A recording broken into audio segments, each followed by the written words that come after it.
Oh, hello, Jurassic. How are you doing? It's gonna be another minute. I still have to set something up, so.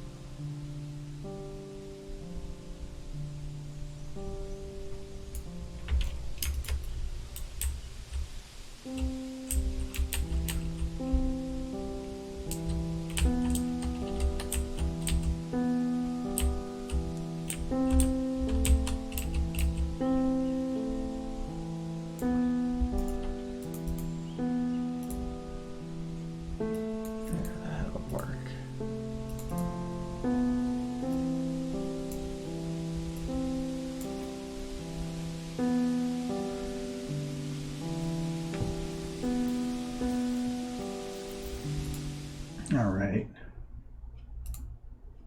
Hello. This is very important that I set up the appropriate starting picture. And adjust the webcam, apparently.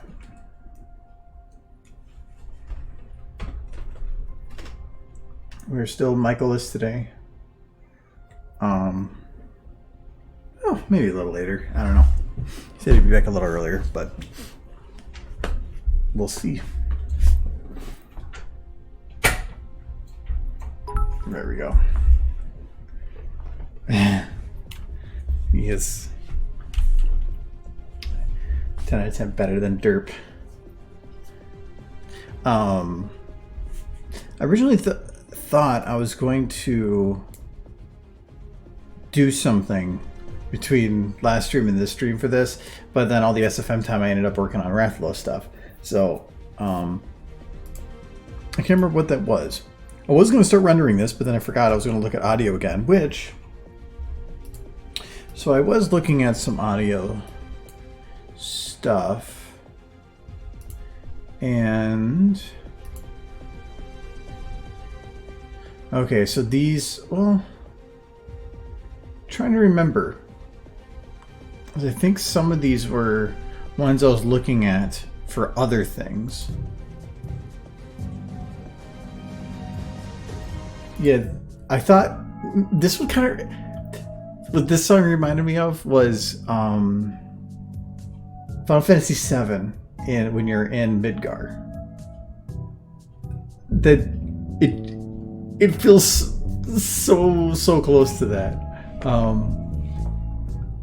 I'm thinking like, I can't remember which sector it is, but I've just got a picture in my head of it. But I was trying to find like some kind of a background music to put with it, but there's a timing thing where there's certain times where things happen, and that might change what's played, which then causes issues of how do you do the timing of like, do you just cut out these random songs?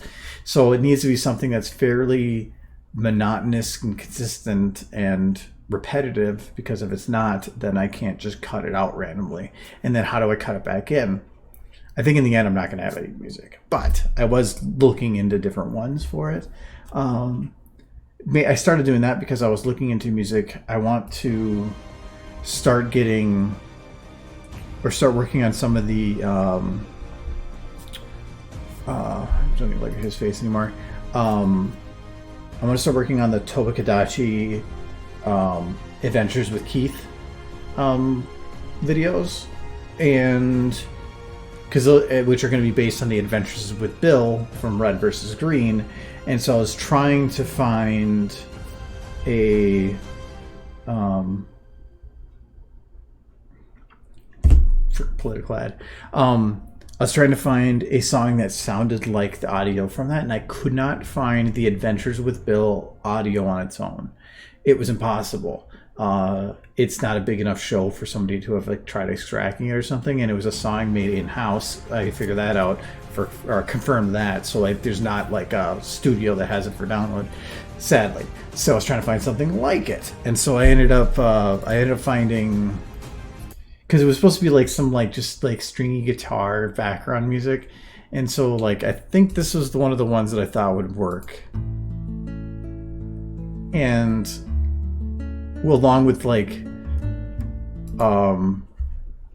what would you call that, in the background of like the film reel sound, and it would be like probably running at like 18 FPS and with black and white and stuff, like the Adventures with Bill. And if you don't know what Adventures with Bill is, there is like 60 skits that they use with the Adventures with Bill for. Go look it up, from Red versus Green. They are slapstick humor, and it is really funny, and it's all fairly wholesome. It's not like most comedy nowadays where they got to be over the top and like triple X or something. No, it's all very wholesome comedy. So very good. But I wanted to base it off those. And actually I was going to use where they go. I was going to use Pookie Pookie for Keith, and it's perfect because Pookie ends at K-E and Keith starts with K-E. So I was going to do it Adventures with Pookie. I thought that would actually work perfect, and Pookie Pookie looks ridiculous, and so it just helps enhance the whole thing. So it was just a neat idea, but I want to get started on those at some point. But trying to do the title card for it. I thought though that the Adventures with Keith audio were longer. Some of them are, but a lot of them are interrupted. So like it's spoken, and then like part the way through the story's cut off. So I have to figure out a way to either decide how to. But it's Pookie, it's K-E-I, and Keith is K-E-I-T-H. That's why it'd be Pookeith. So it'd be like that. So that was, I decided on Pookie before I realized that I could make that work, or that it worked like that. So because I can't change the audio, he always says my buddy Keith. So I could say that Keith is a nickname for Pookie. And Pookie Pookie and Tobakadachi are found within the same area. So there was too many things that aligned to make it work. But I do want to start with that. The first one I had, I can't remember the story. I'm not going to work on it today. But It was, I can't remember what it was now. It was a full story. There's probably about 8 or 9 full stories and then like 24 partials. And some of them are freaking long. There was like one of them that was probably a full minute. And it's in 3 different pieces and they're spoken over in different parts. And it is about bears. I think he got out of his car and he thought he found a bearskin something or other, but it ended up being an actual bear. And so this is a new song I added to the list. It's Tonal Chaos Outpost, and it's I love the song. Anyways, so this is Pukeith, but the audio was oh, get over here. One time, oh, that's loud. I was gonna use this one for the first one. This one time, my buddy Keith on a dare got a tattoo.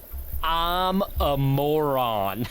Right across his forehead, man. Of course, he made $200 off that, so you ask yourself, who's the real moron, huh? So it was short and sweet without being overly complicated. There are just some of them that are super, super long, and I do look forward to doing those. But I want to mix it up. I don't want to just do adventures with Keith like nonstop. So I want to mix it up with other stuff. So, but I wanted to start working on one. So I did start that a bit yesterday. That's where I opened Pookie Pookie. Problem with Pookie Pookie is Pookie Pookie does not have a rig. One thing I'm unsure of. It does not have any sequences, which is fine. But does not have a rig, so I have to make a rig for him.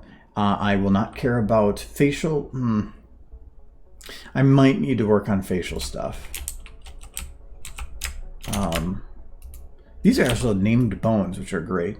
I might have to make some facial stuff. He's never going to talk, but I'm going to need probably to show emotion. No, it's a rig is different, or at least an IK rig is, I guess, what I mean. It's got a bone structure, but it doesn't have the ability to like have everything pivoting off of other points. It doesn't have any inverse kinematics. The nice thing is, though, he's probably got I haven't checked, but he's probably got a very, very similar bone structure to Rathalos, which means I can probably take Rathalos's rig and then just like, because it's probably got a different name for bones, and just like relink the bones. And I think it actually would be good. Rathalos probably has more neck bones.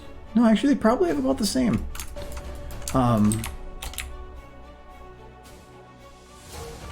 Yeah, I bet you I could basically just copy paste everything. I think the legs might be a bit different, but it still won't be that bad. And the one thing that's going to suck is that I had to pick an idle pose for him, which doesn't sound like it'd be that hard, but it means I have to go and find the game's reference points, and that's where it gets complicated. Oh no, there is a tail.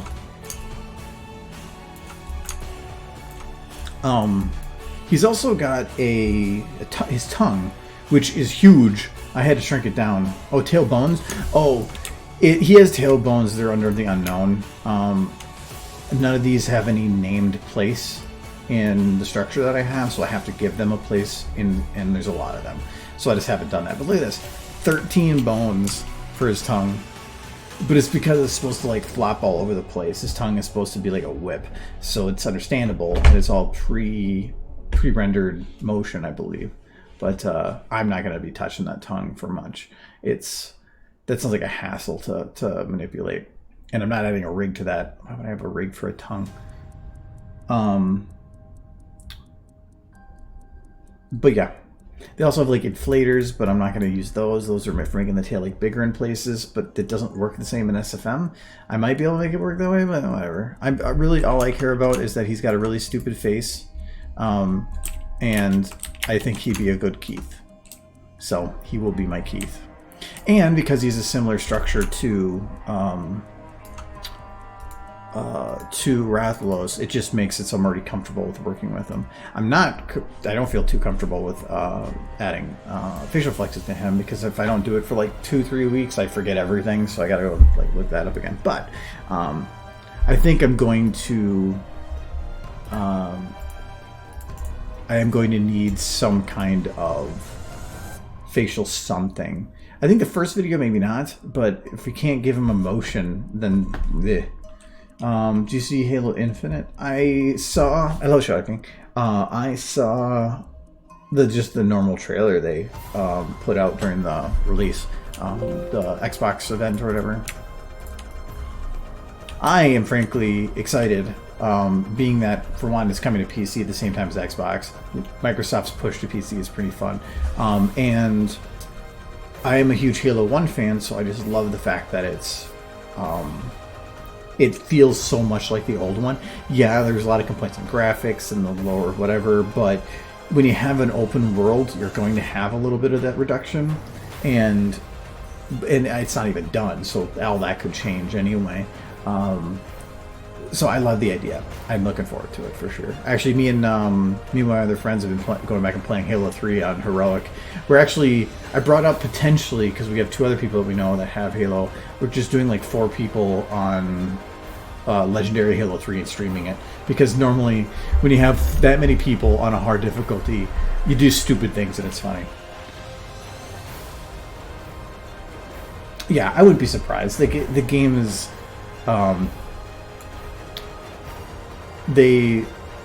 until it's out, you never know. I'm not pre-ordering it. I used to pre-order things, but now I don't. I refuse to. Companies are having all this stuff where you pre-order it and you get all these bonuses because they want you to buy a game before you even know what it is. And I don't want to be a part of that anymore. I'll pre-order it within the 24 hours of release. You get all the same benefits, but then at least you have all these curators and reviewers that came out and gave you the information. Pre-ordering it before that means nothing unless you can get a cheaper deal on it, but then normally that deal lasts until release anyway.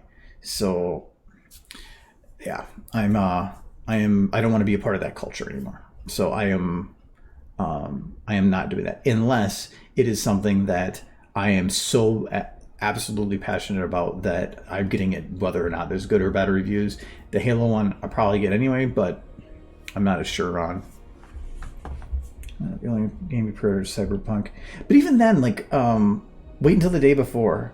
And like, but Horizon Zero Dawn, you pre-ordering that, the game's already, it's already an established game, and Horizon Zero Dawn is probably in my top 5 games of all time. Because I love story, and that game's story was just mind-blowingly good, or mind-blowingly well told. So. That one's different because at least you know it's established. But there's like other ones, like for instance, Andromeda, Mass Effect. I'm a huge Mass Effect fan, and I have 10 hours in the campaign and 300 hours in the multiplayer. I never even played the campaign. I didn't care. I love the multiplayer so much that to me was worth the game, and that part was solid. It was really, really well done, and I got my time out of it. I didn't feel like it was a waste of money. But if I was in it for the campaign, I would have felt left down. So I did a pre-order on it, but I did it I think within just a couple days. But Mass Effect is I own, like, I think I still, are they over here? Yeah. I have a bunch of the books from that. If you haven't read the Mass Effect books, I recommend them, but only do the first 3 or 4. Mark Kashin or something, he's one of the original writers for Mass Effect. They're all good, and I think past that, he was gone, and they're not near as good. And there's a lot of issues with canon and like it going against itself in the universe from before, because it's not the original mind writing them. But they are super cool information, especially when Mass Effect 3 came out, and they had characters that I had read about in there that actually popped up as main characters in 3. So seeing faces and everything was just super exciting. Before buying the same Dark Tide is for that as well. Yeah, but at least with Dark Tide, that's to me a AAA pre-order is different than a pre-order for a indie company. Most pre-orders now for like an indie are just early access. That's not really a you're getting access to something, but a lot of the pre-orders for AAA are like months ahead of time. There's one of them. Was it Other Side? I saw, and yeah, this one. I love my -0% off. the trailer doesn't really show much, and all these pictures barely show anything about how the game actually works.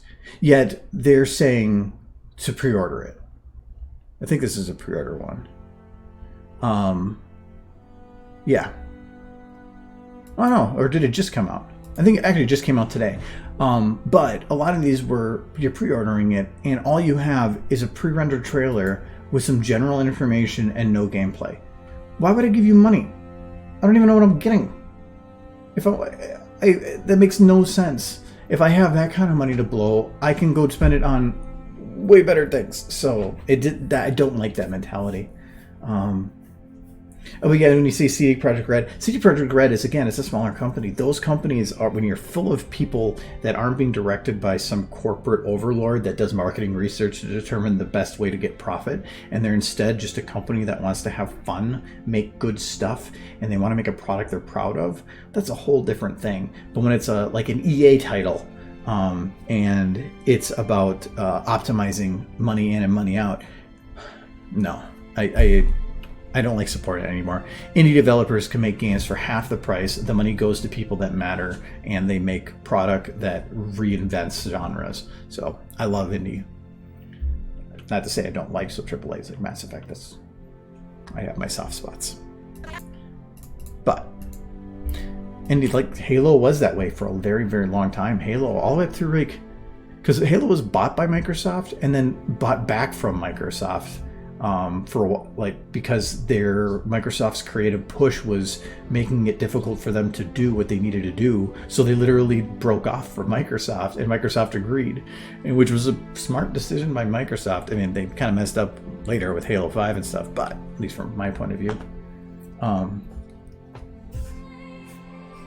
yeah, even Halo Infinite, I'm gonna be more careful about waiting until it gets closer. They're really good about giving gameplay demos, but I want to see the game played. I want to see people actually doing something in there. And sometimes you can tell where even the gameplay is scripted. Anthem did that, which Anthem I thought was a good game, but I bought it for $10. So for $10 it was worth it, and anything more than that probably not. But But in the original gameplay release for that, it was them pretending like they're playing a live or like a multiplayer game together, but it was a scripted real event. That's not showing me gameplay. You literally are you're setting up everything, and it just doesn't make any sense. Hey, NFL Gloom. But yeah, welcome. I've done a lot of streaming already of nothing, just talking. But that's my favorite part, so that's fine. Yeah, what they had, the personal stuff, like Hunt the Truth, was interesting, but they dropped the ball on the story. Yeah, for Halo 5, yeah. Well, Halo 5 just felt like Halo 1, 2, and 3 were a masterpiece of storytelling. And then, well, I guess maybe not storytelling, but this masterpiece mix of a great story with good combat and good mix of everything. And it just felt good. And then Reach alone is a masterpiece. That story was so beautifully told. I love that one. But anything past that, I'm not as big of a fan of. Maybe I never really played them, so maybe I'm just being biased. Yeah, no, like I said, Reach was one, because I was huge into the Bungie Halo fandom all the way from Halo 1 through Halo 3. Huge into it. I had hundreds and hundreds of games played on each of those games online individually. I went to some competitions for Halo 1. I put in tons of. I even made my own RV red versus blue skits in there, like with stupid capture software. We just, it was fun stuff. But after Halo 3, I started moving to PC gaming, and I never really went back to Halo until years later. And I have an Xbox 360 over there. That's the Halo Reach box, so it's gray, and it still runs because I don't really use it. But I bought it specifically because it came with Reach and it was on a sale, and I regret not playing it earlier because Reach was amazingly well done. But I'm not worried that I never really went further than that. Hello, headphone. They subbed me while I wasn't streaming because you're just fun to watch. My internet is limited right now, so I can't stick around for now. Oh yeah, that's fine. Good seeing you anyway. I played Halo Wars 1. I never played Halo Wars 2. Actually, I don't even remember if I knew that there was a Halo Wars 2. Neat thing. I want to see if does this website still exist? Yes, it does. So, if you look, there are 3 posts from 2007 with my name on it on halo.bungie.org, and halo.bungie.org is the biggest fan website for Halo. Been around for, what is that, over 2 decades? I don't even, 2 decades. Started in 1999, I think. It's a super long time. But I actually have 3 posts on there that had me. Because I used to be a part of a group called Louvre, and which is the Louvre from France or whatever. It's a museum there, and Halo mixed together. So it was a place for not just making screenshots, but to try to actually make Halo art by using screenshots. And so I had a do know that these are from 2007 and 2006. So this is 13 years ago. That's not even half my life, Jesus Christ. But I, with a lot of other people, just made these pictures. And so I had a modded Xbox that I could go into a camera mode, shut off AI, freeze time, and it would allow me to do a lot of these like zoom in shots, and then it would also like take 3x3 screenshot. So this is again 2006 or 2007. The processing wasn't that great. HD wasn't a really good thing, and it would take a screenshot of 9 in the shot, and then you would take a stitching software and you'd stitch them all together to make a much bigger high-res picture. Since then, though, the website that was hosting all those images at no longer exists, and the hosting software that was used for all the images is also no longer used, and I never had a backup location for them. So I think I had like 300 images, and they're just all gone. They're gone. Like, I was able to find some of my Halo 3 ones, but all my Halo 2 ones no longer exist. There are a couple. Like if you search my name on for images on Halo, you'll see like this one. So this may not look like much, but this wiki uses this image. This image is huge. Like this is like this one's 1600 by 1200, but the original for it was twice that big. And back in 2006, 2007, that was actually pretty big. But this image was made of like, I think it was 3 times 9, so 27 images, and then all stitched together and realigned to make it match, and then cleaned up so that it actually looked nice.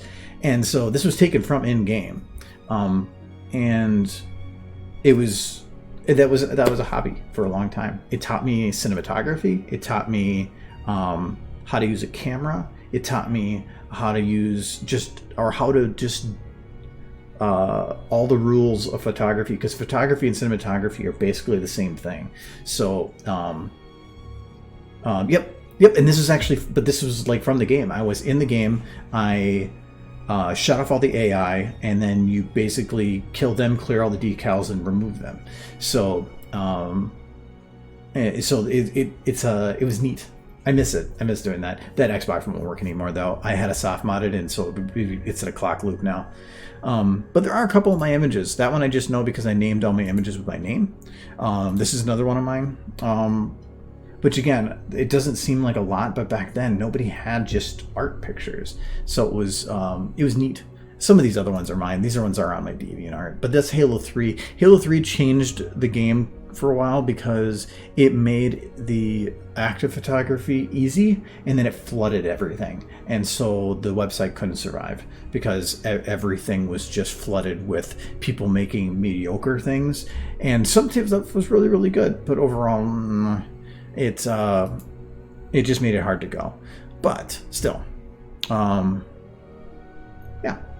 neat little history. But it's a hobby that led to a hobby that led to a hobby, and every one of them built on something that I learned from before.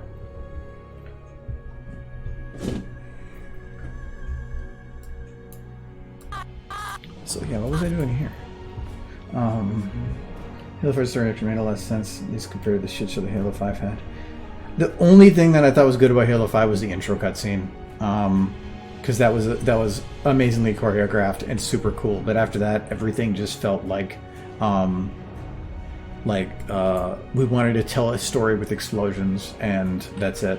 And we wanted to make you think that the Master Chief's the bad guy.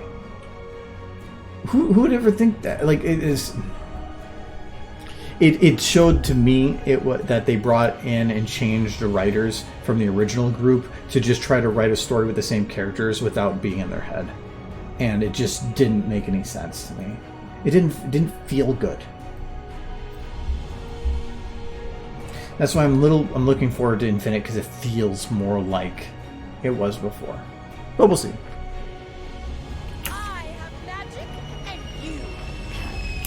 I feel like it's a little smooth still. Oh.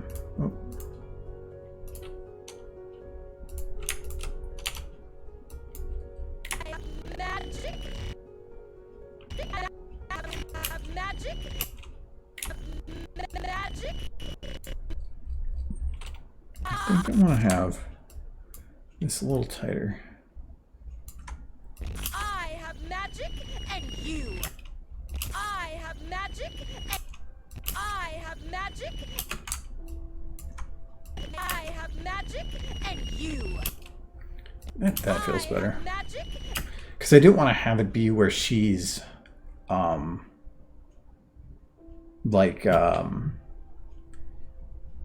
going smoothly between all the keyframes, like gelatin. It's because then you're just going to be like fighting motion blur the whole time. That's how I used to animate. What I've been trying to do now is where you're moving much stiffer through things, where you still have subtle motions when you're at the slower points, but you're moving quicker between them. I've noticed that's why like Pixar and DreamWorks and a lot of them do things with animating is if you want a cartoony style, which again, this is what we're working with, that's a lot of what you're doing is it's not as much about like this kind of motion. It's like the jerky stuff. For instance, like the recent one I did with Toby was that way. And it's the nice thing is it's actually quicker. Yeah, I have these in order of release. So like because I did this one just over the weekend here, and this is my most popular tweet of all time because it's just wholesome. But it's how he moves isn't about being ultra smooth. It's about it's like I'm just doing the keyframes and blending between them, but then just adding enough to make it work. Let me tell you something. Y'all the best. So like I didn't have a lot of like his keyframes were just going from here to here to here, and then I just added the side thing. Y'all the best. But it was simple. It was super simple. I think I did this like an hour and a half. So, but I didn't need to put all the extra effort into it. I think Cortana wanted to create a world of everlasting peace, but the way it sounded was more like a dictator type shit. To me, I don't even know why Cortana would want to create a world of everlasting peace. To me, that doesn't sound like her, or sound like something that she would do. Her character was, I don't know, it doesn't feel right. I don't think her character was the same in that one at all. It's like I know she was meant to be important, but that whole thing about her AI degrading just felt forced. But I think that was in 4. I can't remember that. Yeah, I think 4 was when she was going crazy, wasn't it?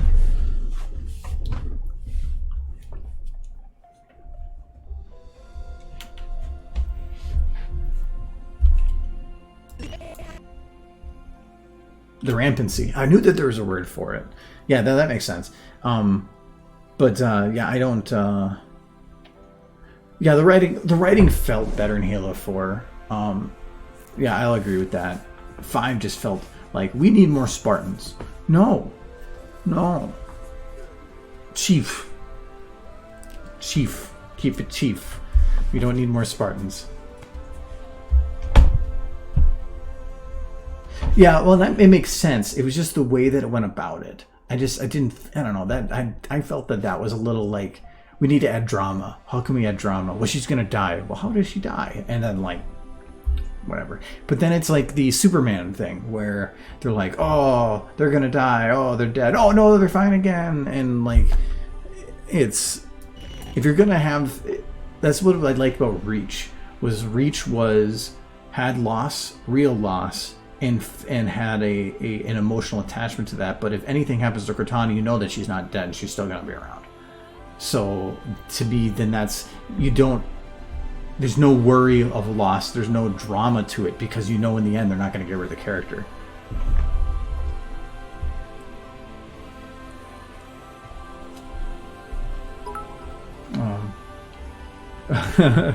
More for Ghost Mike. Yeah, we'll see. I don't think he'll pop up today though. I don't think it's the way I see a lot of those is that Halo 4 was, I think, one of the first ones that 343 fully had taken over. 343 was kind of like a part of Bungie that broke off. Bungie went and did their own thing. 343 stayed as an ownership under Microsoft. And 4 was probably, to me, the transitionary period where you have the story that was probably already pre-written or built, or partially, and was being directed and moved along on that path that they were going to go. Halo 5 was probably the first one that was fully able to be directed from a corporate perspective, and the corporate pushdown then is a writer might want to do one thing, but the person paying the paycheck is saying another, and you don't have a choice. It's the same. MLP's had the same thing with some of the writers, where the writers are saying that they just said they wanted an episode like this. And a lot of times, thankfully, Hasbro was flexible on allowing the writer to do certain things. But there was other certain things that they had to do that they might not have agreed with. But they're being paid to do it. They have to follow what they're saying. So I'm thinking that that's what Halo 5 was. And I also feel that that's the way that Halo 2 and 3 were going when Microsoft had bought them, but Microsoft then sold the company back, and then Bungie gained control of it and actually made the good story. But I mean, a lot of this is me just spouting what I think. Doesn't mean that that's any like scientifically accurate depiction, but no, and it's, if you've ever been in, like, I think you've been to some conventions, the hearing Emmy Larson talk about stuff, where he's talked about some of the scripts where he would write something, and then like when you actually watch the episode, he would see something completely different from what he had originally written, and he might not agree with that. But there was other ones where, like, the episode, was it 100 or is it 200? The fan service one, I think it was 100. He put that Hasbro had the idea to do it, and they gave him a lot of flexibility. Yeah, Slice of Life. They gave him a lot of flexibility to do whatever he wanted, and he put stuff in there that they thought they would take out. They would take out, but they didn't. And so, no, they offered them a lot of flexibility with that. So that's one thing. That's a time where some the corporate entity did provide flexibility when they normally wouldn't, but the show wouldn't have been as successful to me if they didn't allow that flexibility.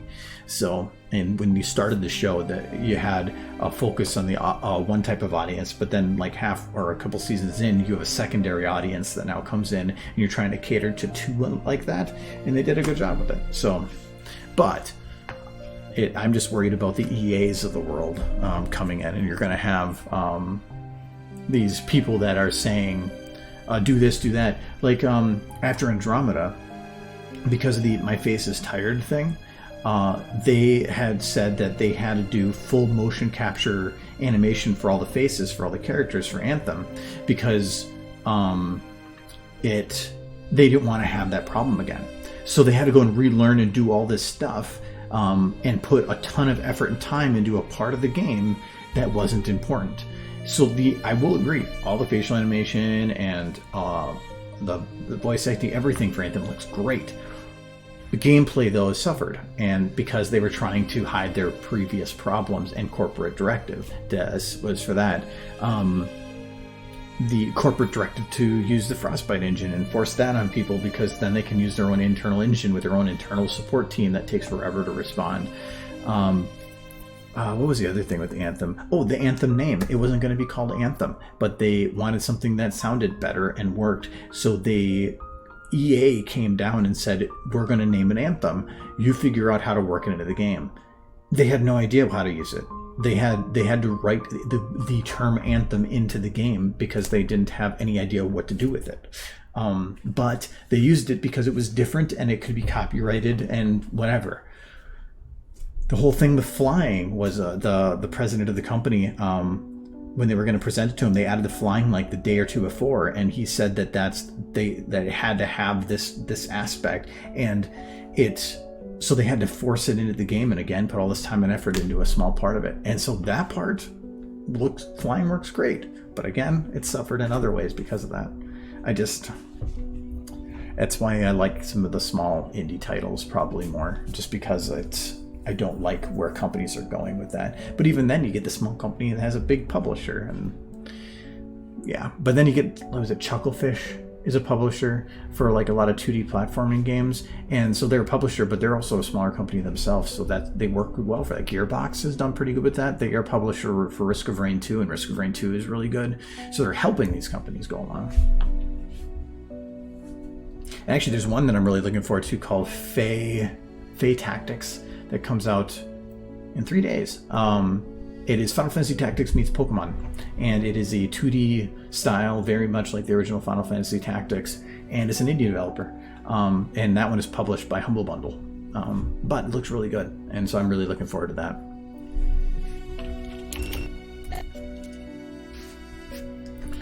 The other benefit is I like having controller games every now and then, because I got a tablet that I can stream my computer to, and it works great.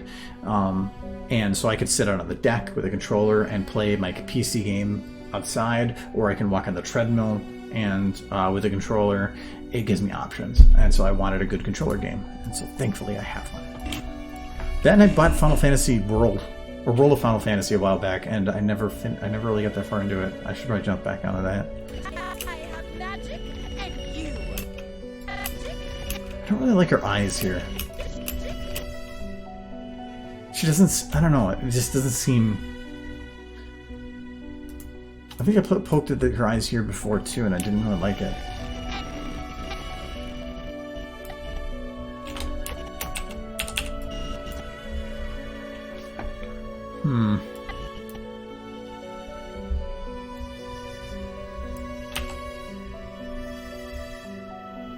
No.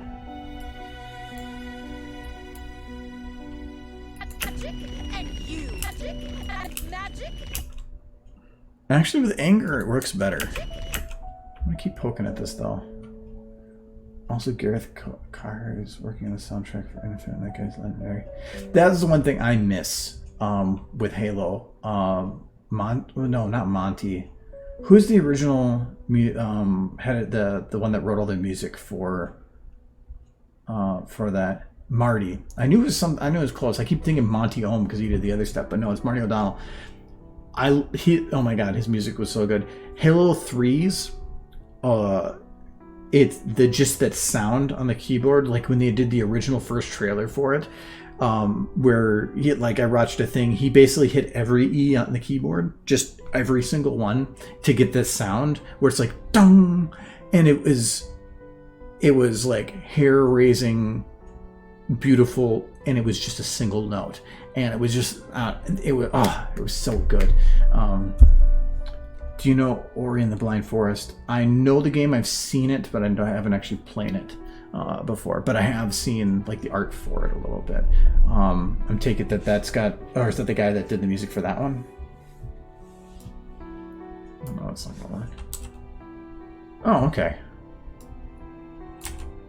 Well, Halo is,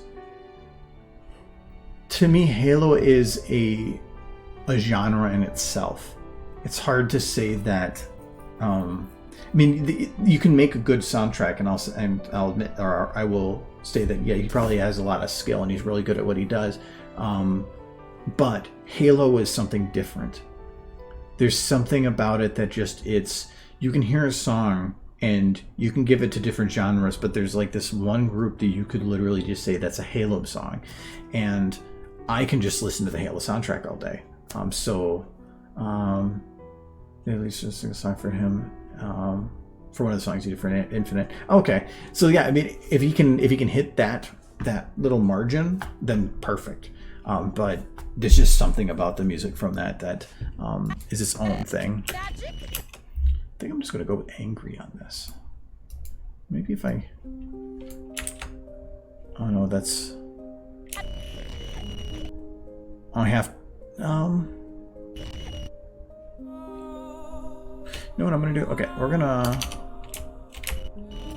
do that. I'm gonna take these down, and then I'm going to use wide, only because I want to have her eyes actually, because I like having a little burst of the eyes at a larger amount at the just after blinking, because people aren't perfect; they're gonna overshoot.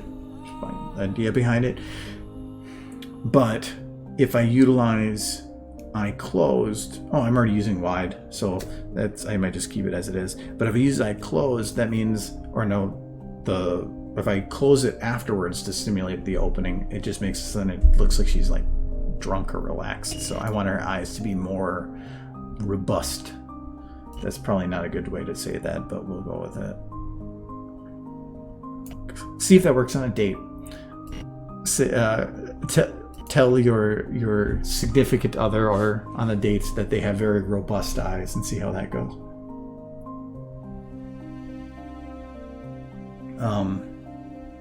Oh, okay, yeah, I'll listen to it afterwards. That'd be awesome.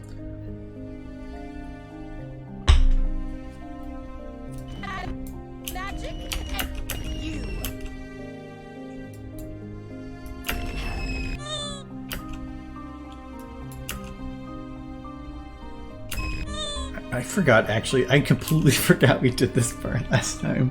I'm like, oh yeah, I'm further along in this than I thought.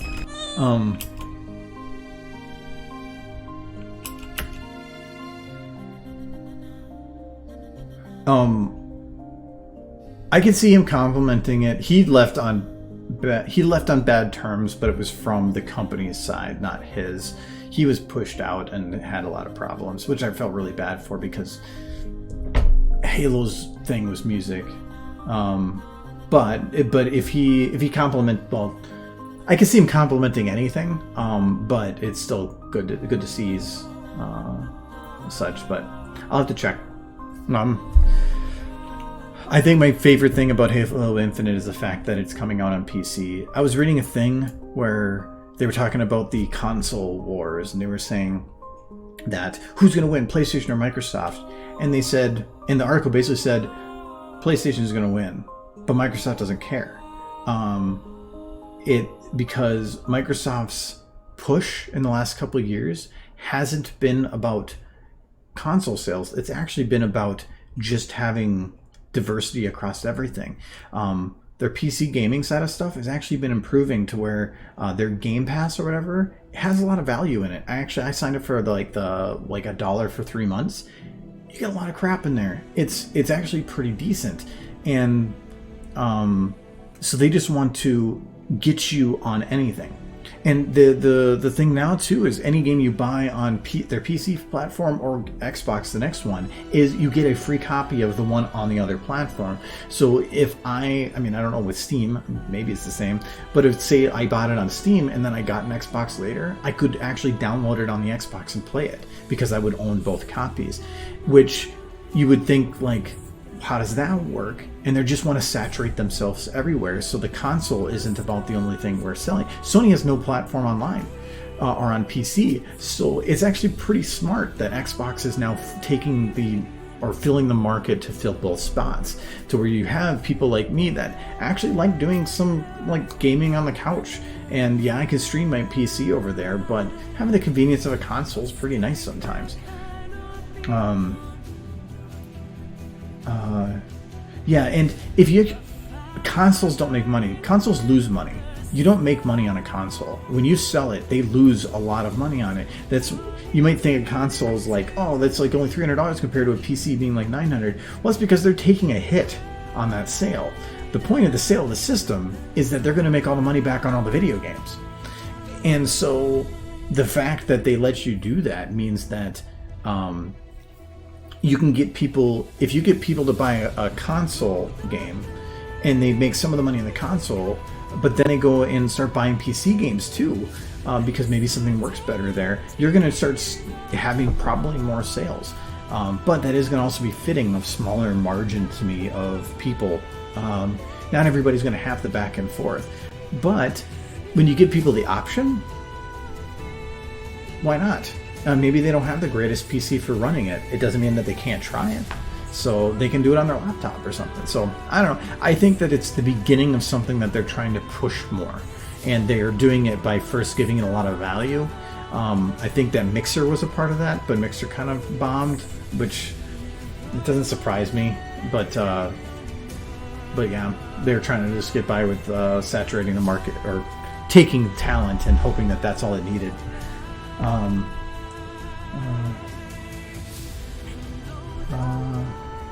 Yeah, there was something with Marty that was a complicated thing for a while. It's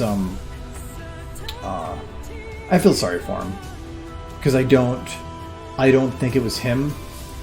And it's the same thing because I think we were talking about Rooster Teeth last time, where when you have an entity that was purchased by a larger entity, you're going to lose that personal connection with the company where you have a lot of sway in things, and then when you lose that and your creative drive lowers, I can see somebody like him being like, this isn't the company I was in before, and then just starts having the back and forth.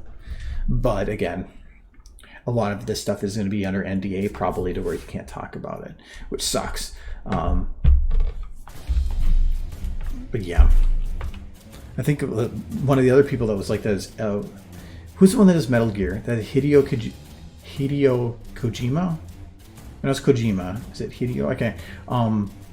He was basically in a similar manner where the company started going a different direction that he didn't like, and they ended up pushing him out during the finishing of one of the Metal Gear games, to such a point that the award that the game was given for at one of the Game Awards, he was by lawyers told he couldn't attend it to receive his own award, and they said that on air, and everybody in the crowd booed because they were saying that by law he couldn't, or the lawyer said he couldn't attend.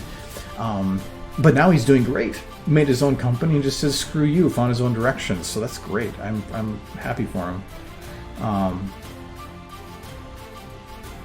Yeah, it depends though. If you sign an NDA, you can't. Even if he left the company, he still wouldn't be able to say anything. That's still a legal binding thing. But it depends on the issue. What you know, like Kojima was a VP, I think, but Marty was just the music guy. I mean, he probably had a much fancier title than that, but he wasn't on a board to where you're going to be like silenced on things. Yeah, the Xbox Game Pass is like, what I did with that was, because I was going to have a nice long winter vacation, I signed up for the 3-month Game Pass, and it was $1. And I immediately canceled, because you still get the 3 months for it. But I was playing Outer Worlds with it. But it wasn't just that. There's a lot of games on there. And this was earlier. This was close to like 9 months ago. And that's all I ever played on it. But it has value. I still like Steam. I'm being stubborn. And I hate Epic because I just don't like the model for things. But I will say the Game Pass is is high value. And I think Microsoft's going a good direction. I hope they stick with it, but we'll see. I don't know. But I think Microsoft, to me, was always a company that it would see great ideas out there, and then it would just find a way to not reinvent it, but just make it better so that they could try to outcompete them. And to me, then all you're doing is you're letting other people be creative, and you're just out moneying them. And I'm glad to see that they're now trying to get ahead on some stuff, which is nice. I do appreciate that. If you're paying the $15 a month Game Pass Ultimate in the extra year, you're paying $100 for the entire year, which is the price of 360 AAA games. Yeah, but it's the same reason. Like I pay $55 a month for Adobe Suite.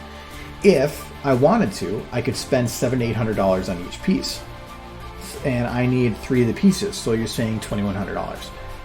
Well, you could say, well, that's like, but I'm only spending like $600 a year. Yeah, but after 3 or 4 years, then I'm still paying. It's like leasing a car. You're paying to own something, but you don't actually own anything. So you could, once that time period is over, you don't own the games anymore. The thing with games, though, is after a couple of years, there's probably going to be a new one out, and I'm never going to play it anymore. So really, what's the difference? So for that, in that case, if you were going to spend that money on the 3 games and you were only going to really play them in that period, are you really losing anything? I have an entire sequence of games over there that I have, but I haven't played for over 10 years. I have like, I'm not wearing my glasses, so I don't even know what I'm doing right now because I'm not going to be able to read it. Actually, I don't have the games over there, but I have like, I think actually I might be able to see it over on my next to my TV. I have my Master Chief helmet, and I can't actually zoom it in, but that's the original one that had, and I still have Halo 3 in the metal. It was a Halo 2 that was metal. I think I have Halo 2 and Halo 3 in there, and but I'm never going to put them in an Xbox again. So yeah, I might own it, but what's the difference between that and only owning it for the time that I paid that I was playing it? So it just depends. No, I know what you mean. I'm just saying that if you already were going to buy them, then you're not really spending any extra money because you're spending the same amount. You're just going to get a whole bunch. You're going to get a whole bunch of more on top of that. But as soon as that year is over, you don't have anything anymore. It's gone. There's like the Humble Bundle is actually kind of neat because you pay monthly, but you own the games when you're done, which is a nice way. But again, if you're only going to play the game for a year, renting it for the year is the same as buying it then. So it really depends on what you do with that game. Like Borderlands 2 was one that if I had rented that or something, if they had that at some point, I would have lost money because I played that game over multiple years. But by the time you get done with get the value out of Halo Infinite, the next one's going to come out anyway. I mean, who goes and until the Master Chief Collection, who went back to play Halo 2 at like multiplayer or something? So I talk about value. Master Chief Collection is a good value.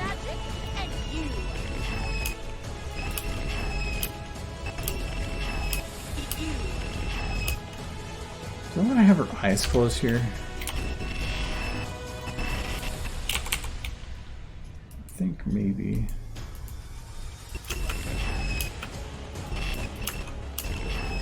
Nope. I think maybe have her squint.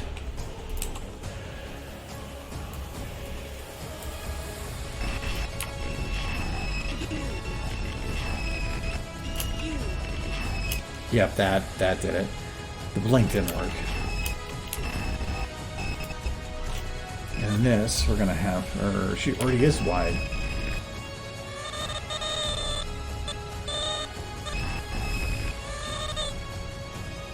She shouldn't be wide here.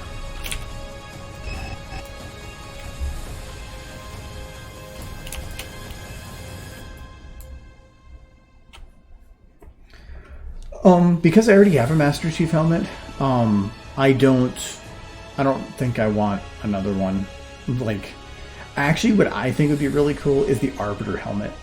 Like, I don't think it would be as neat, but I think it would be a nice mix. Oh, well, yeah, like, here, I'll go grab that one. It's actually pretty neat. Oh, I forgot it has a metal on it. You wanted a reward. Ugh.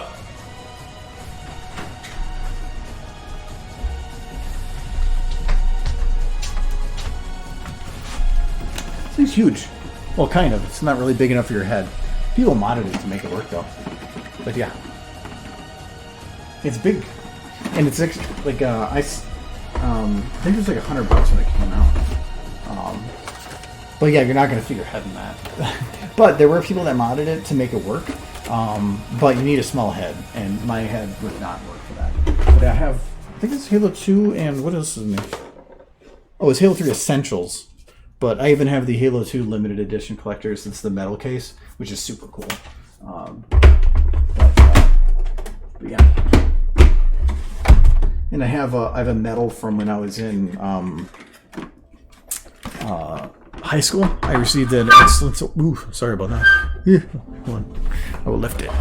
Okay. I received from the city council an excellence in education because I had won a state and went to nationals for a competition, and so I have that medal around his neck all the time.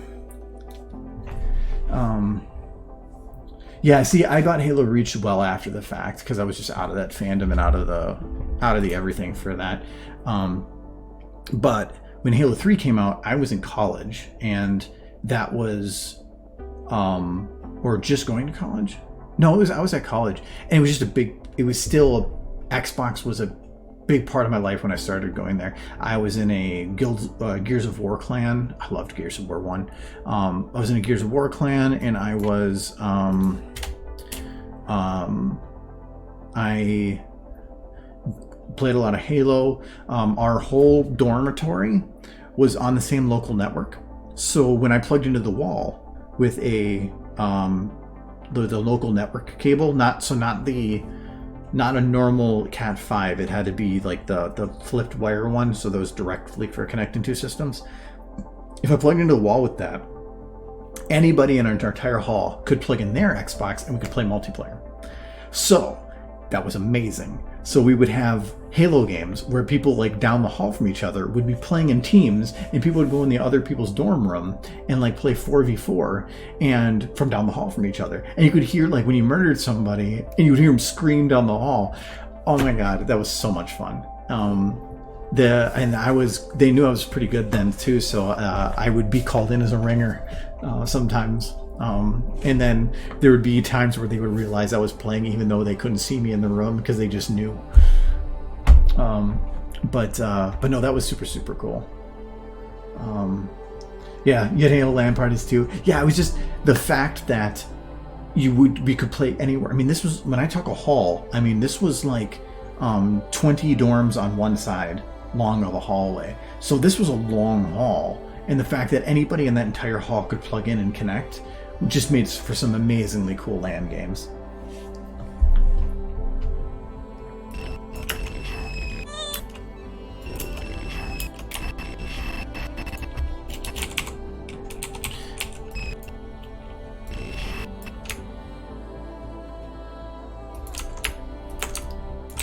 Yeah, I miss some of the console stuff, but now with, like, I have a Switch, which is just awesome because it's a little different. But the fact that I can and I have a Switch Pro controller, I can just hook that up to my PC, and I can, like, Monster Hunter World, I played that all with controller. I have a mouse and keyboard right in front of me, but I chose to do controller because some games just work better with it.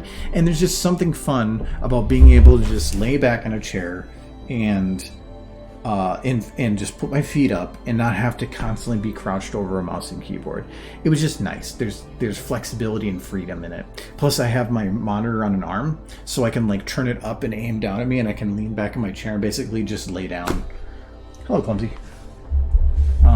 You didn't get into high school until 2010, 2014. So we're playing original Halo CE for 10 plus years after the original release. Yeah, I was in high school in early 2000. So it was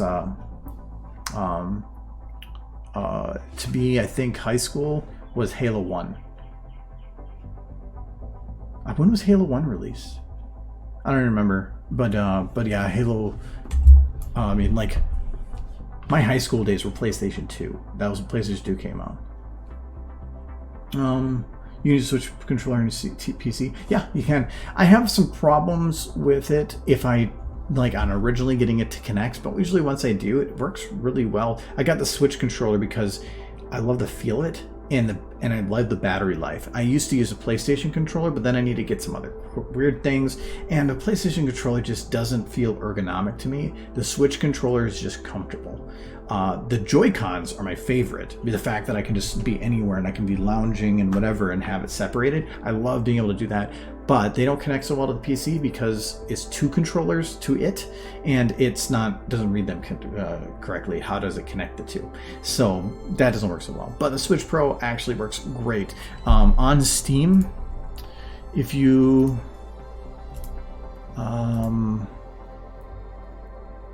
I might have to go into oh no.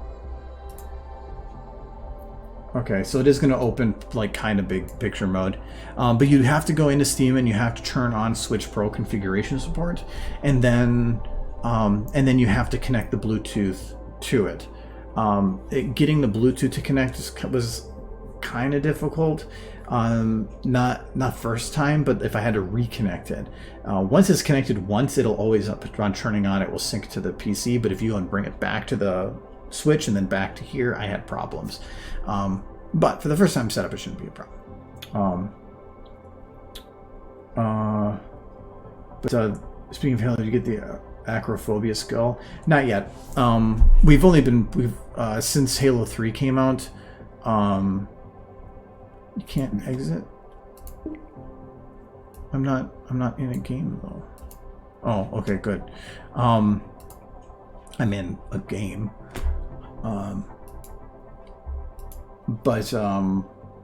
Yeah, I'm thinking it probably considers SFM. Well, because it's just saying that everything is a game.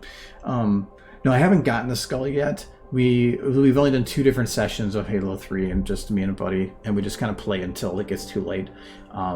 But I don't even care too much about that. It's the nostalgia of being able to play Halo 3 again. That's just fun. Even Halo 2, I didn't even care about the new graphics. They're nifty, but I just like playing on the old graphics because there's just something nostalgic about that too. Especially when I used to do all the like shutting off AI and free camera. So I go to some of these areas and I see it in a different way because I've seen it in a different way. So it's kind of nifty.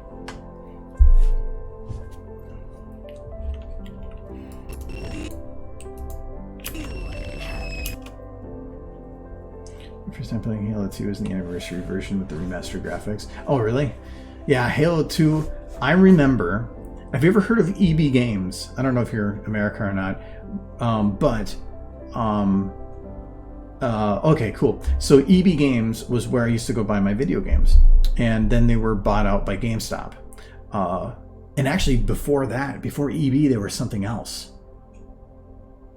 But I can't remember what it was called. EB bought them. It's gonna bug me. I can't remember the name of that. But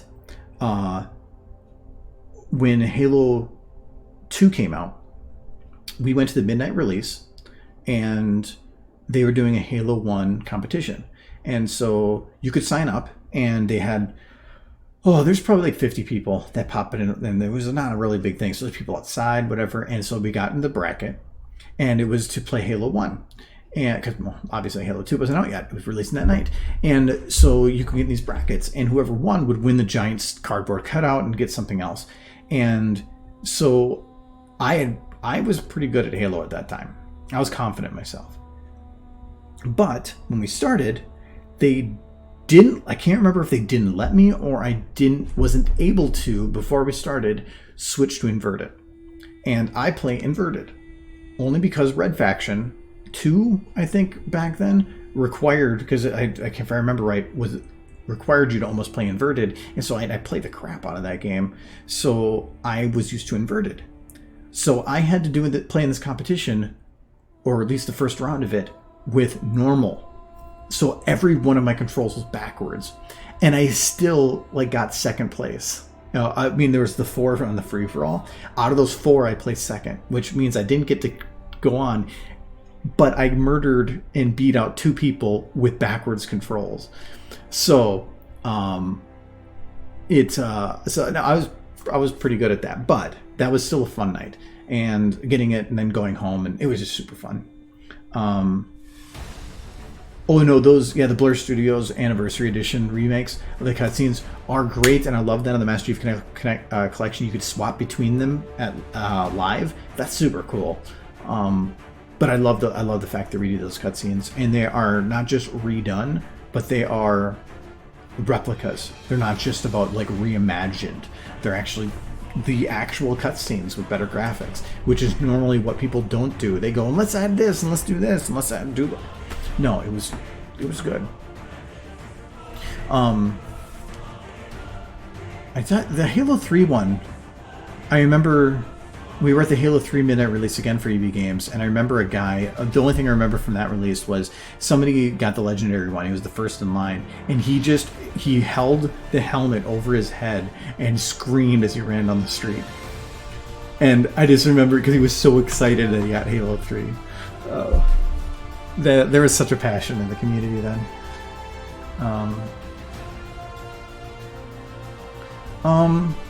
Actually, kind of. It's not a remake, but Dragon Quest XI, I believe, has a mode on the Switch version of it that lets you swap back and forth between the full 3D normal game and then a recreation of the game on the retro. The 2D version where they recreate the entire game in 2D, and it's not a full swap like Halo does. It's based at certain checkpoints, so if you do swap, it puts you back to that checkpoint. But it is still pretty cool they let you do that.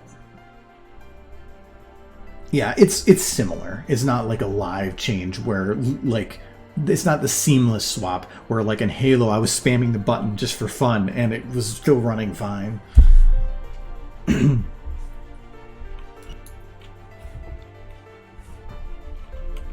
Oh, yeah.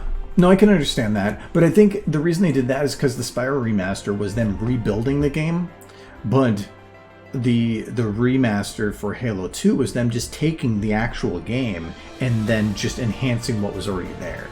And that's a different thing. You can't do the swap back and forth if you actually rebuild the game. It says something for the engine too. If they're able to just take the existing game engine and then like buff it up to make it work like that, I think it's pretty cool. Like even like Halo 3, I think when I was running that, I still think the graphics look good, and that thing runs at like, I have a 140 hertz monitor, and I think I'm topping out the frame rate every time. It's great. I'm actually able to overclock my monitor to 165, and I might try that. Not like I'd ever notice a difference, but yeah, I think I sometime in the next like couple weeks or something, I want to try to get a couple people that I know to do a stream on here of Halo 3 on Legendary, because I remember when I was in college in the dorms, the people I knew online were replay the multiplayer of Halo 3 on Legendary and trying to get through the campaign and like taking our time, like learning certain enemy movements because it just was an ass. I was thinking about Halo 2 unless it's 1440. Yeah, and I have a I have a 1440 monitor, but it's also 144 hertz. So I have the 50% higher pixel count and double the frame rate. And every extra the more frames you have, the harder it is to get those frames. So and I love 144 hertz. Like as long as it gets to 100, I'm fine. Anything over 100 is great, but anything under 100, I don't really like anymore. I was choosing originally when I got this monitor, and I have an Aegon. So I have a Algon, and it's got a kind of nifty looking back on it, but it's a really nice monitor. Actually, the colors on it are much more vibrant than compared to my other monitor, and this is the monitor that I used. This one, the one right below you, was the one I used to use for all my SFM stuff. And everything now, when I look at this monitor, it's washed out. It doesn't look near as good. But the problem is that's probably more representative of what most people use. So when I make everything on here, it looks vibrant and clear and amazing, and then I go and give it put it on YouTube, and it probably doesn't look anything like that anymore. No, I'll agree. But it depends. When you start playing at that like 90 or 100 range, if it jumps up and down between 90 and 110, you're not going to really notice it. But if it jumps up and down between like 40 and 60, you are. If it jumps from like 110 down to 40, then yeah, I might have more problem with it. But I have a pretty beefy PC, so normally if that's the case, I'll just drop the graphics settings. Most games nowadays, if you put it at ultra, you're eating a lot of system resources, but if you literally drop it down one level, you will probably almost notice nothing. You can keep texture quality and everything at ultra because that barely eats any resources as long as you have the RAM for it. But if you drop like shadow quality a little bit and some of these like volumetrics, you can get huge boosts in performance for almost nothing, for nothing visually. So if I would rather do something like that to get my frame rate up. There was an actual graph I remember seeing where somebody did a study. It defined reaction times and gameplay statistics based on your frame rate, and they found that as frame rates go up, your performance in games actually does increase. It depends on the game. Obviously, if you're playing chess or something, it's not going to make you better at chess. But it's about like those twitchy games, like shooters and that type of stuff, that a higher frame rate actually does help increase performance to a limit. But it goes all the way up into like the 120, 130 range. So that's why, to me, if I had to choose between a 4K 60 FPS, which is originally what I was looking at doing, or a 1440 60 FPS, or 1440 at 144 hertz, I will choose the 1440.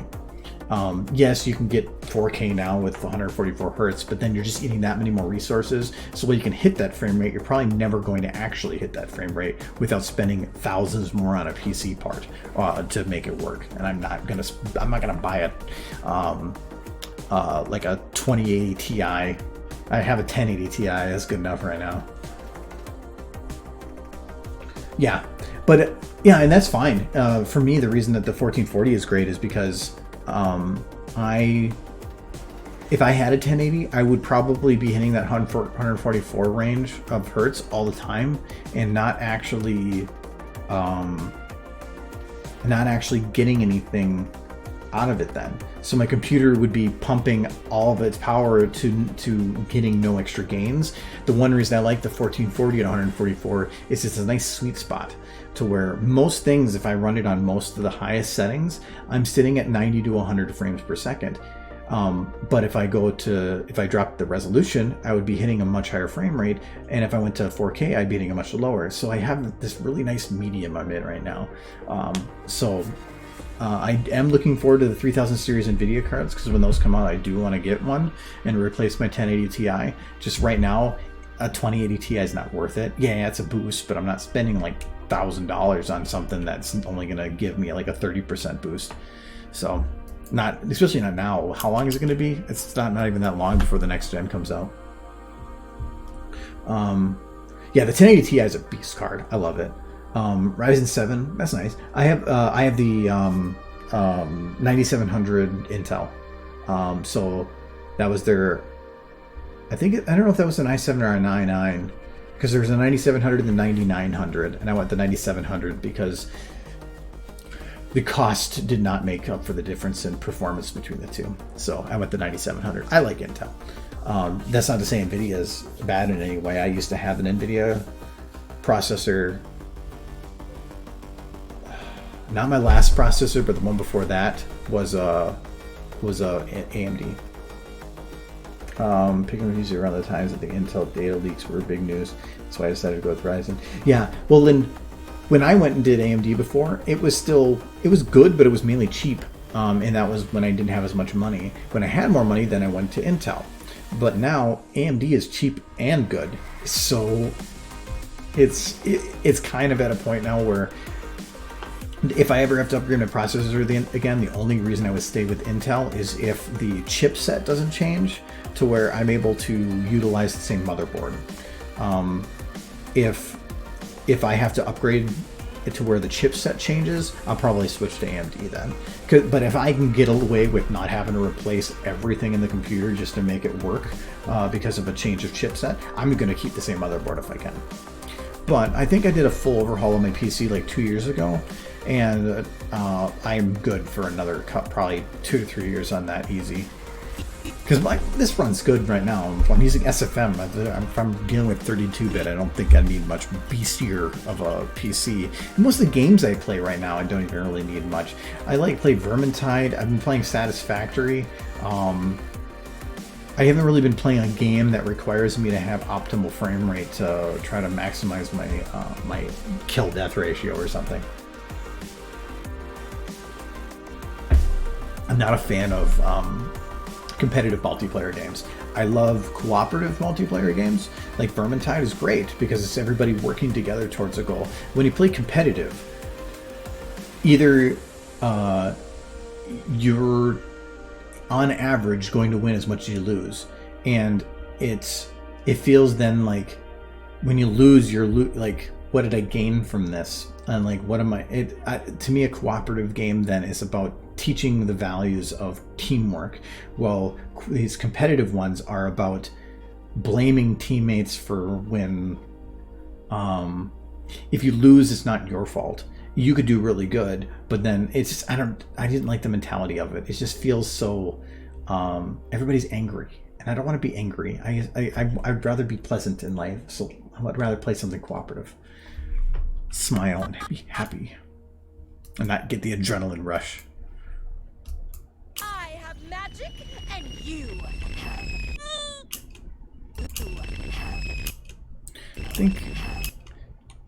I think I need more like oomph. You. Maybe I need to have her lean that down a little more. Maybe like her little bit of her front body. I think this is her one. Oh, maybe that'll work. I just love when she's just like, hey, hey, hey, hey, hey.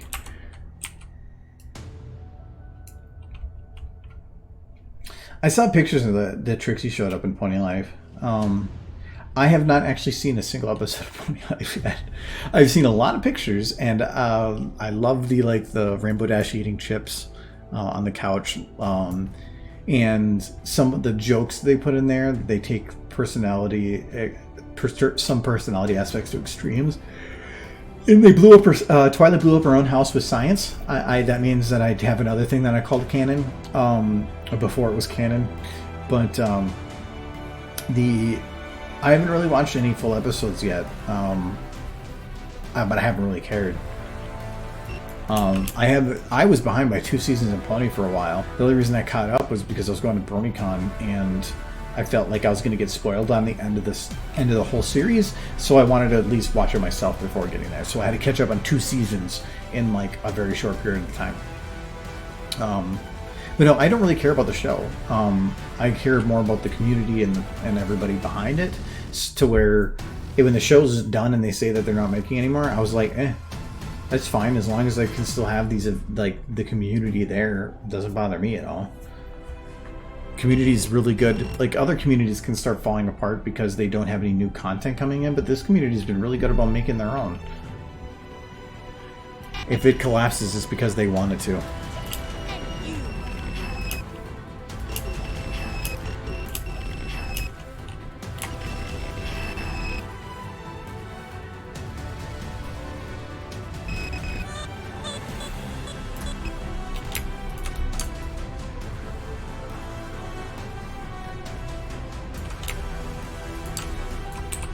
No, that's good. Like I very early on kind of hit a point with the that I didn't see a need for it in my life. I loved this, making stuff for the community, seeing what the community had created, interacting with the community, and a lot of the episodes were fun when you watched it with the community.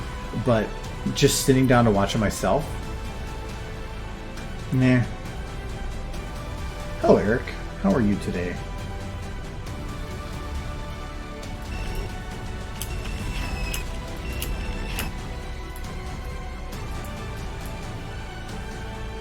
I'm doing pretty good. It's only Tuesday, but this week's going pretty quick.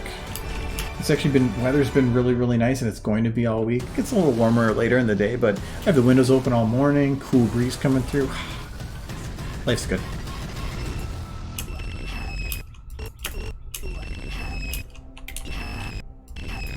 I'm trying to figure out what to do with her arm here. I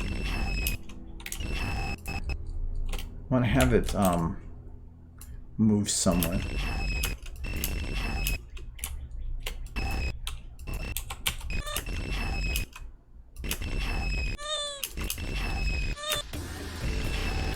don't like that drifts off. Hello, Luxonda. Question: how do you find audios for your videos? Like, how do you know it's what you want to use in a video? Oh, actually, just to answer Eric's question quick, because sorry, I missed that. What do you think of Pony Life? That's actually what we were just talking about. I haven't really watched it. I think it's funny and goofy, but I haven't really, I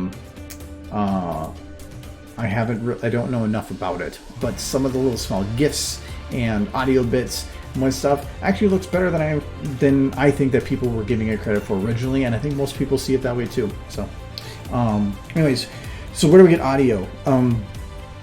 Most of it is like I don't often have an idea for a video and then go and find the audio for it. I usually have the audio and then I build the video around it.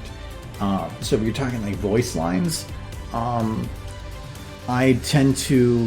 I hear something and then I just clicks an idea and then I go forward with it. Unless it's like a longer bit of audio, then it probably have it planned a bit more. There are times where I will have a need to have one little audio bit come in, but then I just scour episodes. And there's also, if you're looking for, and this I can get back to this because this is another good website for stuff. But there is a website on. Here it is.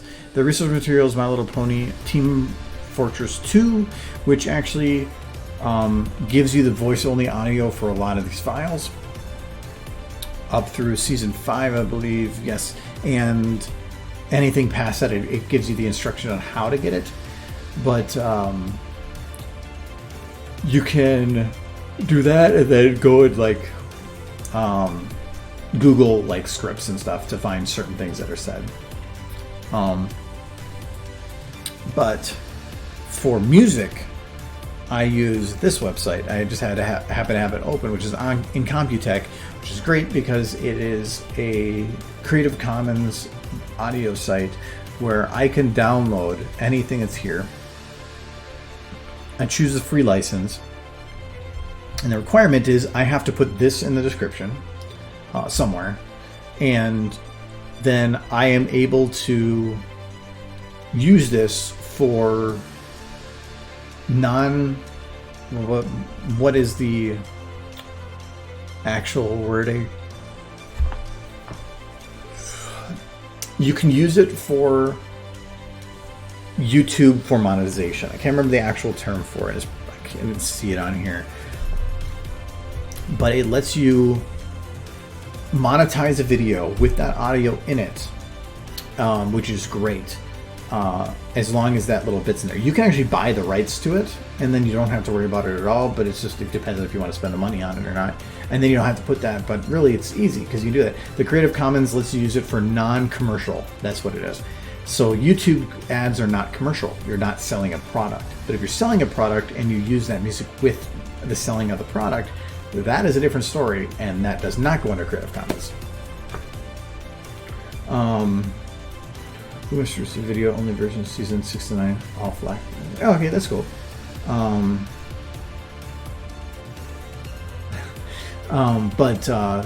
But there's a way. I think it was if you download a episode that has 5-channel audio, and then you extract the center channel. The center channel has only voices, so you don't even have to like extract anything. You're literally just getting the one channel. It's everything. So that's how they did all that audio on the bits, and it's easy. Problem is you have to buy them because you need access to the actual download, and I think it has to work through the Apple Store because that's I think where you can get it. I don't quote me on any of that. You have to look it up on there. I never actually done that. But otherwise, if I just don't care about the music in the background, I just go to YouTube and find some copy that somebody uploaded, and then I rip it. It works. for finding that on this website. It actually tells you at the beginning, creating voices only. So it says you require an F5.1 encoding. You have to import the MKV video format into a program that can decode the audio channels. Discard basically all the back left, back right, and bass channels. Mix left and right audio channels together, form a single track. So then finally merge the mixed left and right channel into the center channel. So it's a process. It works. So that's it's getting this part, finding the 5.1 audio bits. I'm not able to help with that because I don't know. I believe I remember. Yeah, here it was. You traditionally get these in the form of iTunes rips and rips placed in MKV format. You'll have to Google that because I can't help there. Otherwise, like the one thing I like about sound effects, I haven't opened up any library in here, so I can do this. So SFM at least is great for sound effects. The library that it has is from all the different games I have loaded here, and plus some. So I can just about do anything I need to for sound effects or audio within SFM. So for instance, if I wanted a bird singing, or other just forest noises. I'm looking up forest originally because I don't like silence, so I want to have something going in the background. And these are ambient forests.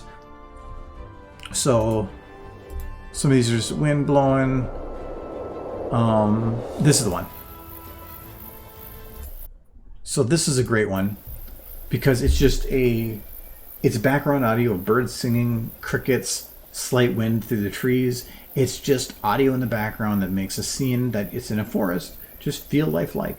And you just put it in a very low volume in the background. And there's tons of these things like cities and battles, like background guns going off, and there's tons of these ambient ones. So SFM itself is a great place for sound effects. Like one of my favorites from Stanley Parable right here. They, for some reason, have 15 different sounds for feet walking on carpet.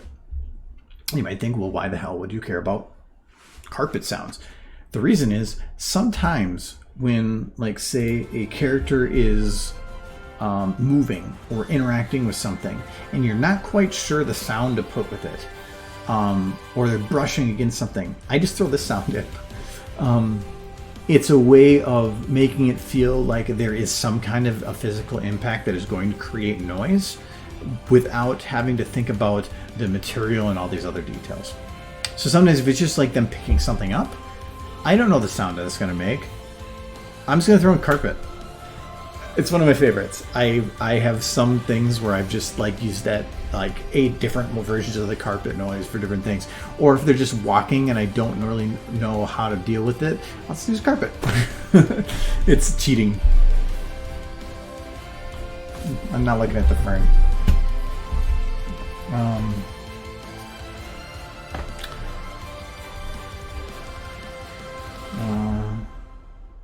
Well, the splitting of that audio, like you're doing it by episode. So if you do one of them, you're getting a 22-minute bit of audio. I had one episode where I had to go do that. But then I think I found a different website that I could get the audio from. If I would have saved it, I would have put it here, but I didn't. Yeah, so but there are other places I think that you can get that, like if there's anything like Whoopmaster I'd put, there might be other places. There's also that AI for getting some specific audio from like automated people talking, but I haven't played around with that, and even if I was able to, I think it would be a travesty to use it for actual content. There are plenty of people out there that can do a really good job replicating a voice, want to get noticed, want to help, and that you can then monetarily help and support to make them feel better that their talents are being used. So, but if I'm just using an AI, it's like I'm saying that I don't want to pay somebody for their for their good work. I'd rather just have a real person. I don't really use voice actors just because I prefer working on my own. But if I had to, I would go with a real person.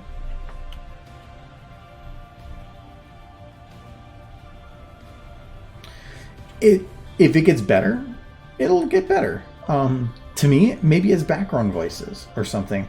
Or if you want to make somebody sound like they're not real, then I could see it being useful, but I don't know.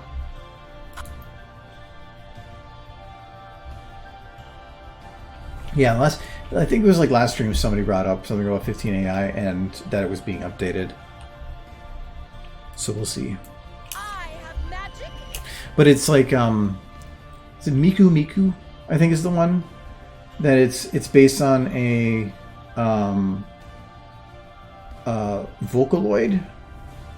It's a real person's voice that then they just take the certain aspects of it out or enough of it to be able to replicate it in almost any way. Hatsune Miku, yeah. Which I have an interesting story with that too. But yeah, that's where you're getting the replicated voices.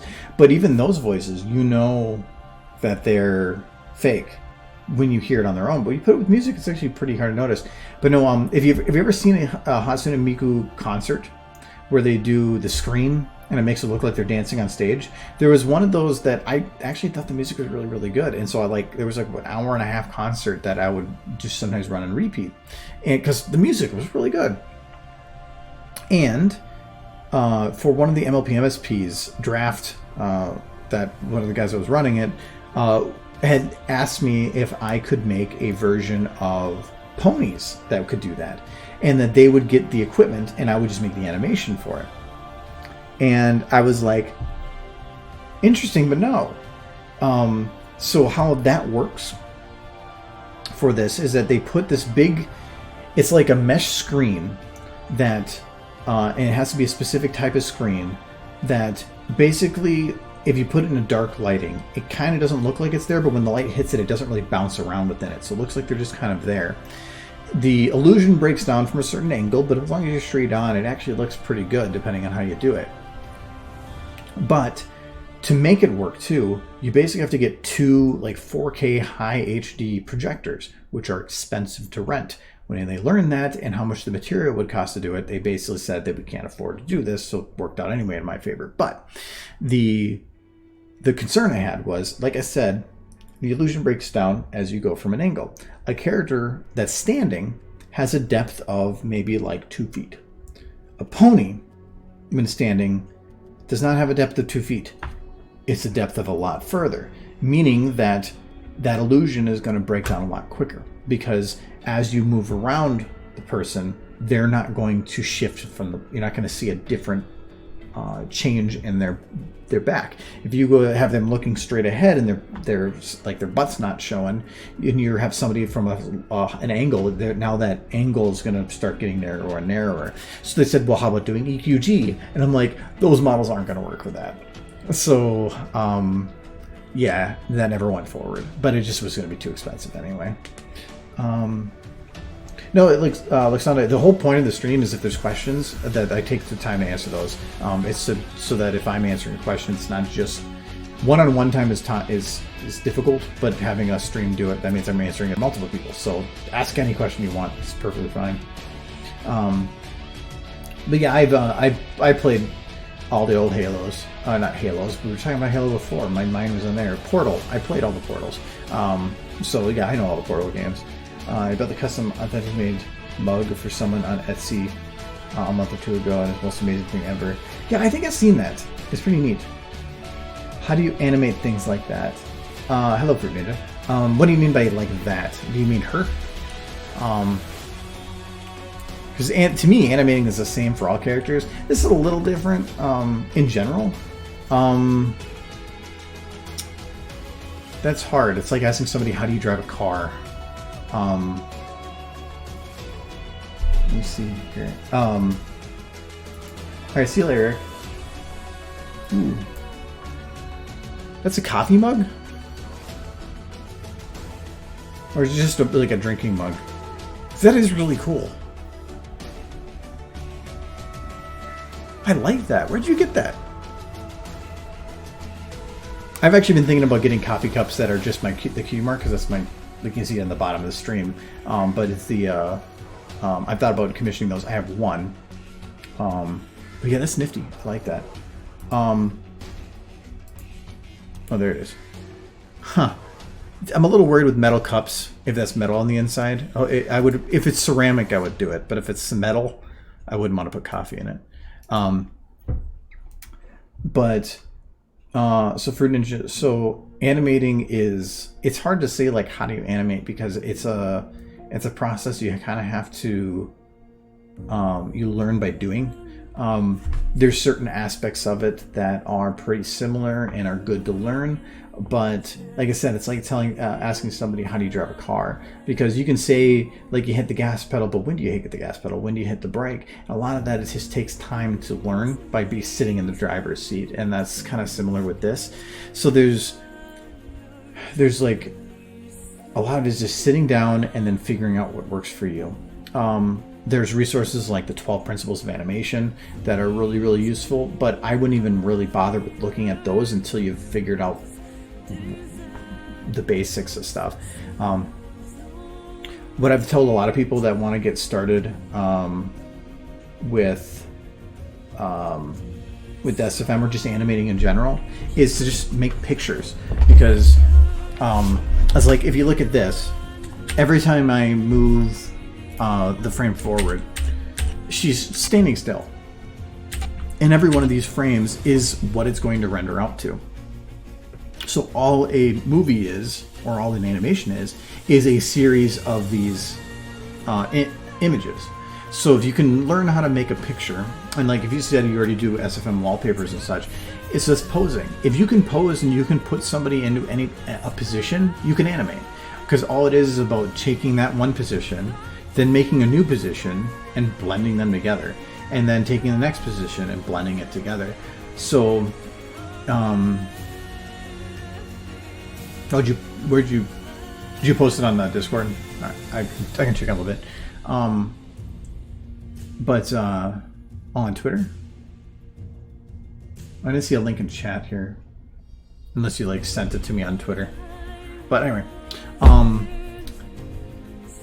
so if you can do those pictures, that's all it is. If you look up pose to pose animating, that is really what it is. It's about going from one pose to another pose to another pose. So if, and then blending them together in some way or another. There's definitely a lot more to it than that. You're going to have to add secondary animation and stuff, but in the general sense, to me, a lot of the time is that you can actually see, like here, these little bookmarks. Those are my keyframes from when I was doing the poses. So, so if you go to the middle of these, because those are where they blended, these are the different poses. So I had her kind of standing, and there's going to be some motion in there, but then this is the pose, and then this was the next pose, and the next pose. So if you can do the posing, all the rest is just adding the detail in between. So, but no matter what I say, it's going to take you going in there and playing around with it. I had no idea what I was doing animating. Hell, I didn't even look up how to animate. I just started blending things together and figuring out like what happened when I did this, and then what's the difference with this. And it was just poking at it. And to me, if you're trying to go and drive somewhere and you get lost going there, but then you eventually find your way there, you're probably going to remember better how to get there and the place that you did and the journey that was done than if somebody just told you every turn to take. Because if somebody just tells you everything that you need to do, you're not going to learn anything, because it's the best teacher's experience, and it is doing it wrong. Hitting a button and not doing what you wanted to do, and then you keep hitting the different buttons, and then when you eventually find the one that's right, you're going to remember what that right button was. But if you are told to just hit that button, there was no learning process in there. So it took me a lot of time to learn how to do stuff, but it is fun, and that's the important thing.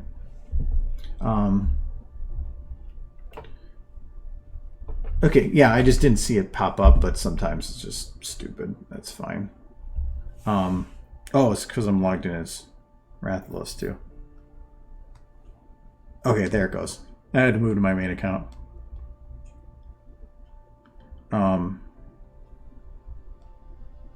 Etsy? Oh, that's even cooler. Supporting small people. I like that. It is ceramic. Okay. Well, then that is... Ooh, that's expensive, too. I mean, it's handcrafted and custom, so that's fine. But, that's nifty. I love coffee. I actually just started investing a lot more in it. Support local businesses type things. So, like, there's a local coffee place in Minnesota here called Driven that's actually, like, 5 miles from me. You can't... It's a manufacturing, or manufacturing as a coffee roaster, I guess it could be called. But I ordered from them yesterday, and they got me the coffee this morning. So, I mean, like, super fast turnaround. But I'm trying to buy local beans. I got an AeroPress recently. I got an electric conical grinder. And I thought about if they do another stimulus check, I'm thinking about getting an espresso maker. So I want to invest in coffee more because now that I've played with it a bit more, I was realizing that even though I loved coffee and I've been doing it for years, I was doing it wrong. And because I was using creamer to cover up a lot of the crap. And now that I'm doing a no sugar diet, I am drinking black coffee and I was hating it. But then I started looking into it more, and there's a guy, Jeff Hoffman, on YouTube, British guy, really well spoken, and he just got me really interested in it. So I've been doing a lot more research, and I figured out some different ways to use the French press and how to use it to where the coffee is no longer sour or acidic. I actually got a good margin, and where the black coffee is good. So it just was doing it wrong, and now. The AeroPress lets you do a kind of espresso, so I can do a more concentrated coffee mix, and then I can mix it with like a heated almond milk and a little bit of French vanilla cream, and it's kind of like a cheap latte. It's actually pretty good. So, yeah, it's so that's why like getting some fancy coffee stuff is exciting now, because I was gonna cut out coffee a couple weeks ago, and now I got back into it again, and now I don't want to because it's delicious. Yeah. If I got out coffee too, then what would my cutie mark be? It'd be like a bottle of water. That'd be like the most depressing cutie mark. What's your cutie mark? The most bland tasting liquid on earth. It's like my personality. Plastic on the outside, simple on the inside.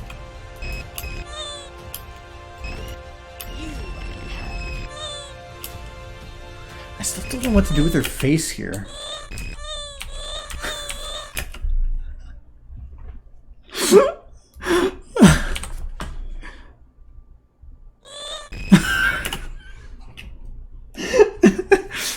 That's amazing. Like buy a spike.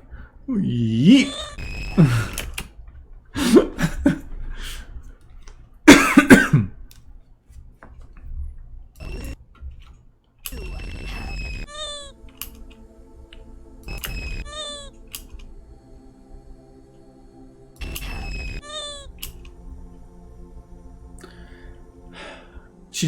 I wanted to have her be like more of a blank looking stare forward, but I really don't feel that that's what's going on. Like I'm missing the mark with her.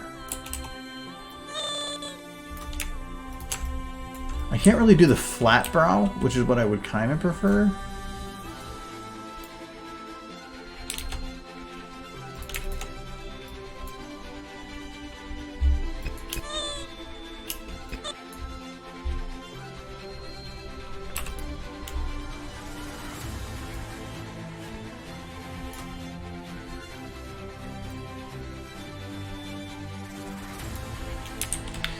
I just feel like the blank stare forward doesn't work.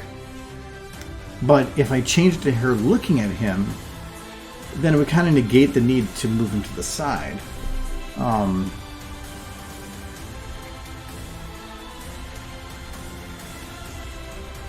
could have had, well, because before I think Okay, she's looking a little bit more I don't know. I can make her look curious there, and instead have her angry there, because I don't want to have her do the same expression in both situations. Let's try that. So I need her angrier here.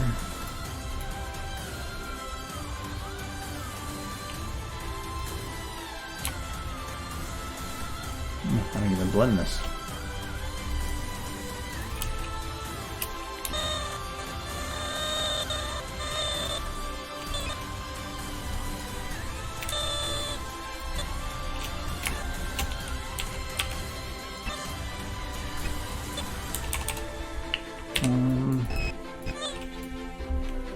To me, a frustrated, angry face is normally max pucker, which it already is. No.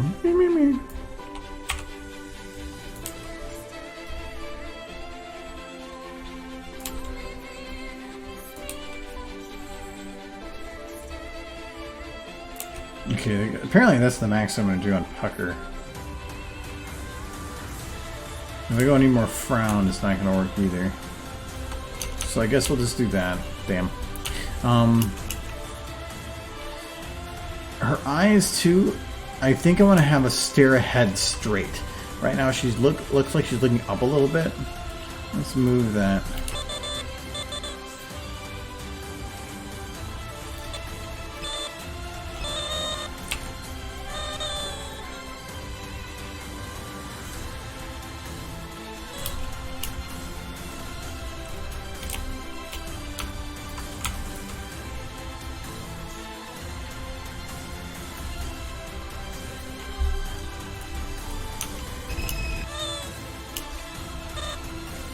So I think her eyes need to be delayed a little bit.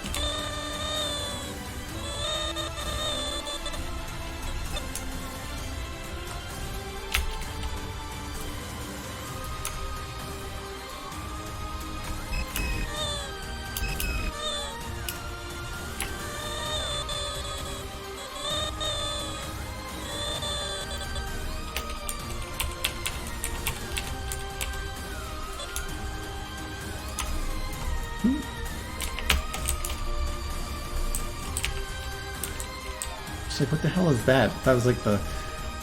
It kind of looks like a distorted black hole version of the room behind it. So I was like, what's going on?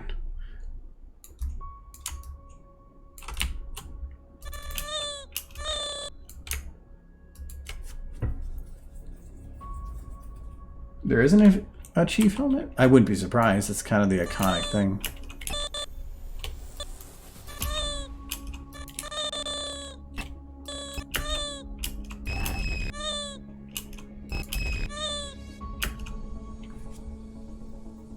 I'm guessing it's like, if it's about that size, and I'm guessing if it doesn't come with the game, I'm guessing like $160. If it comes with the game, it'd probably be over 200.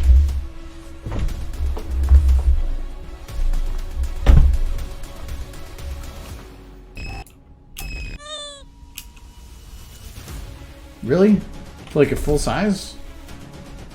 I'm worried about quality at that point. Actually, like, this is cool. Like there's, it's Monster Hunter related again, but there's this company called Anagami. And they do these cute little things on this company, Monster Hunters for it, and it's just adorable. They're going to be making a Rathalos one next, or they're supposed to have it previewed probably this week. But I love these little things. But the first one they did was Topagadachi.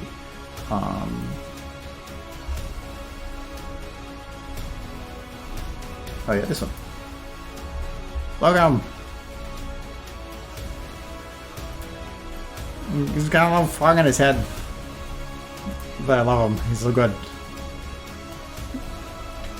But they're pretty cool, and they're not even that bad. $50 for it, because this is 4-inch, I think, so it's about that big. But they're super detailed. But Rathalos is supposed to be out soon, Rathalos, and they haven't actually said who the other ones are going to be yet, but they're all for Ancient Forests. So I'm guessing like Anjanath, Pookie Pookie, probably Rathian.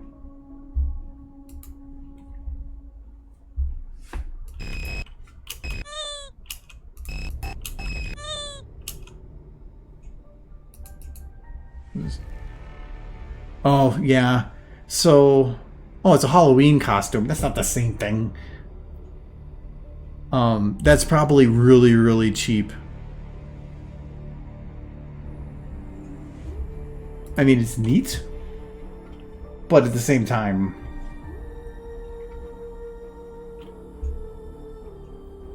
because this looks like all the indents on this are all fake. Because you can see on this picture that the lighting that's hitting it is just a flat line, which means that all those details are just flat.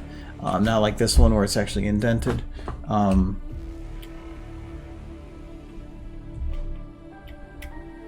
Yeah, it's cheap, but it's only $45. So yeah, it's well, it has to be officially licensed. I don't think Target's gonna sell a Halo helmet and then just get away calling it like the I'm trying to think of a pun off Master Chef. Comes a little white cap on the top.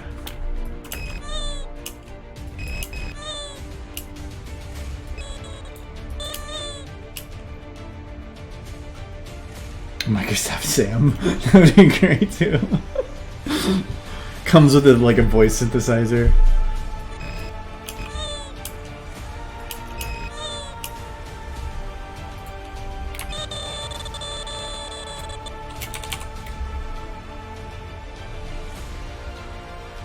There was what we did a MLP MSP F, so the fourth one, the final one. We did a bad fanfic there, and that was the first time that we did accents, where we said we were asking the audience for people to come up with different accents, and one of them was Stephen Hawking. Somebody said, so the robotic, like Microsoft Sam type voice, and somebody in the audience or a couple of you in the audience started pointing at Uranus. Which is one of the anthologist guys, and they said he can do a really good Stephen Hawking voice. So I'm like, sure, come on up. That guy pulled off the most accurate Stephen Hawking voice out of man's vocal cords I have ever heard. It was spot on. It was creepy spot on, and blew me away how accurate it was. And so that's what I'm thinking, something like that. What happened to Teo? His parents are in town visiting, so he is just gone he was gone Friday, and because they came into town then, and they fly out tomorrow morning, so he's just gone for right now.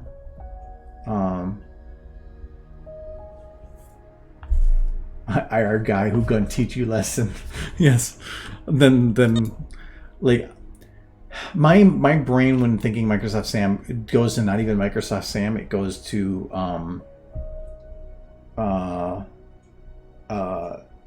Moonbase Alpha, when it's like Chinese earthquake, RB and the Chief, that was classic. Oh yeah, okay, sorry, I missed the reference for a little bit. Yeah, I remember RB and the Chief. That was old. That was early 2000s. That was old. No, he's doing fine. There's a little concern because Michael's dad is immunosuppressant right now because of some kidney problems, so he's at a much higher risk, but he's traveling to come visit, so yeah, we'll just whatever they want to do. But actually I just figured out I posted on my Discord, but like overnight last night one of my uncles died from COVID. Just figured that out. So it's a very real thing, or a very real threat. So it's and so now it's no longer a statistic that I see online or on the news. It's an actual thing that affected at least my extended family. So take that shit seriously.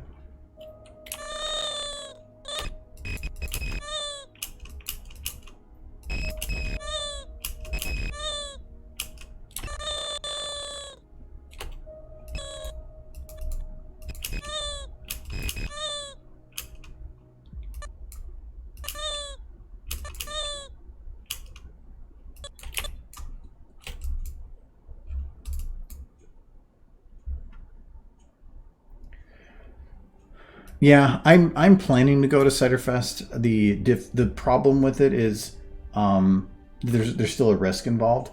But for the most part, I have been overly cautious on things. I only go out to grocery shop, and that's about it. So, while it's a risk, it's also I don't want to say that I'm paying it off by reducing risk earlier to allow more later, but where there is a balance that I need to find, and so there's certain amounts of risk that I think need to be taken just to keep sanity going. So I do plan to attend, but normally I sponsor, and they're only doing sponsors for purchase. So I need to make sure that if I do panels where they normally would allow me entry for free, and normally I'll just buy the sponsorship anyway, they just give me a discount on it. But if I do that, am I taking a sponsor ticket that somebody else could potentially have when I would be included with a different count? So I need to check with them, because I don't want to be getting acceptance for one reason under a certain amount that's allowed and then be taking a ticket from somebody else. So I need to check on that. But even if you can't attend, or you don't want to take the risk, because I know that there's some people that said they don't want to take the risk, they are planning to do a hybrid. So all the panels that are presented there, they're planning to also have live streamed, so that if you can't attend, you can still actually participate and be a part of the panel, which I think would be really, really cool. I'm a little concerned with if there is less people, getting the right people than I would need for like a bad fanfic or a pony super fight, but make it work. But according to Charlie, they can't.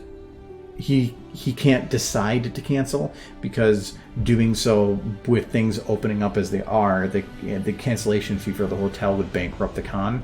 So they have to go forward with it, which kind of sucks for sure. It's nice that they can go forward with it, but it's also, you're putting people into a risky position. So I'm hoping that things look better then, but that's getting into fall, which is where things could get worse.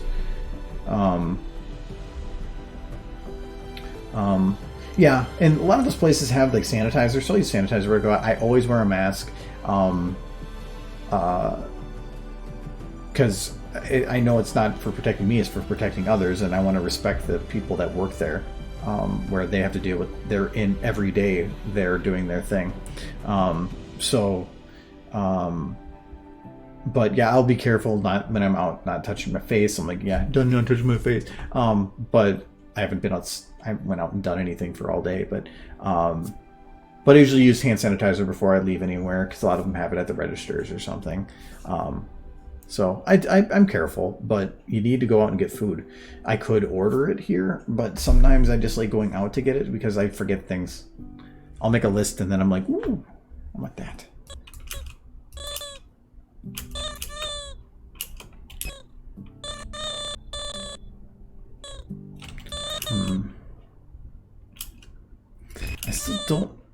I don't really like what she's doing here still.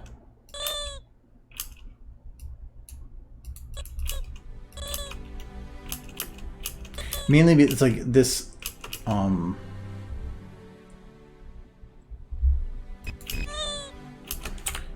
know what, I think that not having her close her eyes is going to be the better.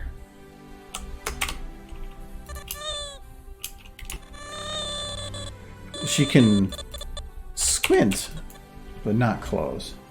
Because if she closes, that's like a precautionary reaction, which then wouldn't elicit a blank stare. It would elicit a look back or a look at Spike, which is what we're trying to avoid.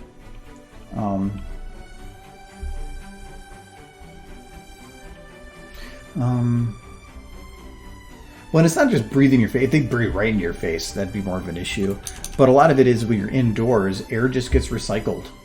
If somebody's breathing in an aisle and then you walk through, like say they were looking at things for a while, and they were breathing a lot, they could leave enough behind that you could be a problem if you wouldn't stand in that same spot. So it still requires a perfect storm of situations, but it's still a much higher chance than not going out at all. But if I'm wearing a mask, that doesn't. If they're not, it doesn't mean that I'm still at risk. unless I got like some fancy mask. But I really, those masks should be for the people that need it, with the limited supply. So, but like when I go outside, if I'm outdoors, I normally won't wear one. If I can at least maintain the distance from somebody, because anytime you're outdoors with wind and open air, it's going to disperse enough to where even if some of it hits you and it was potential to get sick, you still need enough of it to get sick, and the chances are super, super low that you're going to get enough of a concentration from somebody in passing outdoors. So if I go out and get the mail and whatever, I will not wear it. And our government mandate right now for the state is that we now have to wear them indoors, but not outdoors. So, but that to me, I'll enjoy the outdoors. But if I'm like packed with people around me while I'm outdoors, I will wear a mask. Hell yeah. But if I'm just walking down the street and there's definitely a distance between everybody, then that's fine. But I don't have that because like I'm on a private road, so the only people that I see ever really drive down here are the 5 or 6 people that during the day drive somewhere, and then like mail delivery. So there's, even if I go for a walk, I don't see anybody.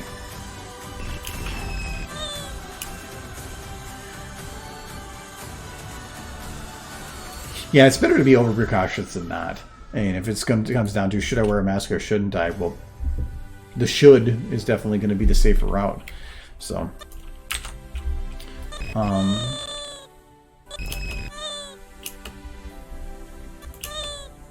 think I might have to think on that.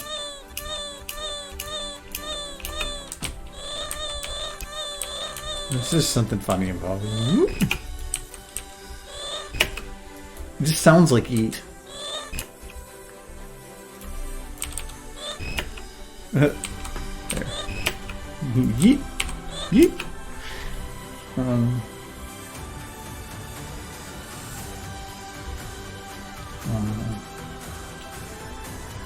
Yeah, if I'm in the car, it's fine too, because that's, again, you're not spraying anywhere. But it is 8 o'clock, so I do want to poke at this over the next couple of days, but every time I open up SFM, I end up like playing with the Rathalos thing on my free time. So, don't know. But I think really it's the establishing that Twilight shot, and then just really just doing a little bit of like touch up here, because right now this is a freeze point. They're not moving at this point, and so I need to add a little bit of something like that. Actually, having it imply that she's going to do something to Spike. I don't want to imply a punch because that's violence. I probably don't want to do punching puppies. But I do need to add a little bit, or have him get hit quicker. No, it's good timing right now. But yeah. Well, hello, Blurred. Oh yeah, sorry, I missed your Blurred sip from before. But yeah, I will be back on Friday. Michael should be back on Friday as well. Like I mentioned, I do want to try to do a Halo 3 like 4-player legendary run with some people. Probably be like, I want to at least get Adam involved and probably Mitch, and then I have to see who to get the 4th for. But Adam is hilarious on that stuff, so it'd be fun. Been lurking, you naughty.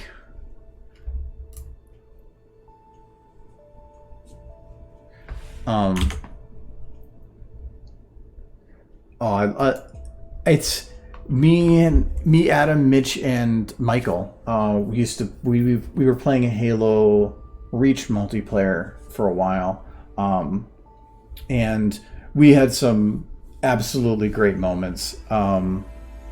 Where's I can find one of them actually. I can show it quick. It was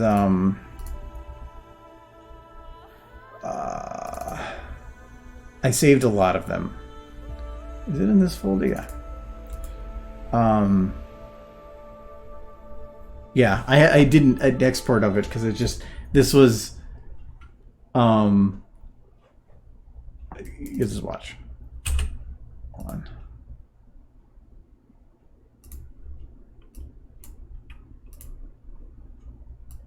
Oh, this. I wait. Sorry, I had to drop the quality to make that work. I need to figure out where this one is again, because that's gonna be crap quality. Why is this not playing? That's not even the right map.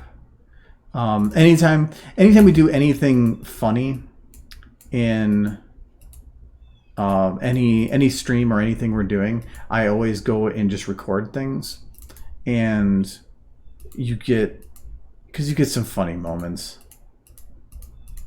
You know, I'm just gonna play the smaller one. I don't remember which file it was, but this is just funny with Michael. Oh, that's the wrong audio device.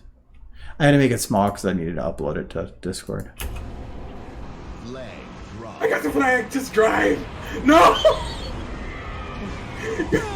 I got run over. Why? But just just drive. Michael's all happy, gets flipped over, knocked over, and then immediately ran over, and it was just. It was Michael's commentary throughout the whole thing were amazing. And then I can't remember, but we ended up winning the flag because he got it most of the way there. Yeah. But no, we have some great content of that we had recorded, and I can't even remember. I like this. I remember this moment for some reason. But I can't remember why. But yeah, see, look at me being a badass. That's what it is. And my tons of shots that missed. Oh, and then dying. But we played SWAT all the time. Yeah, that's when I say Adam. I'm talking about Adam the Amazing. He's the one we were playing with for a while, and he's hilarious on that game. No, we played SWAT all the time. I love SWAT. It's just it's fast paced. It's a quick game. Yeah, I loved it.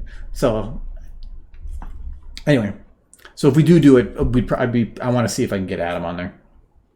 Adam, and then probably Mitch, and then probably either Michael or Jurassic, depending. Michael's just funny on his commentary.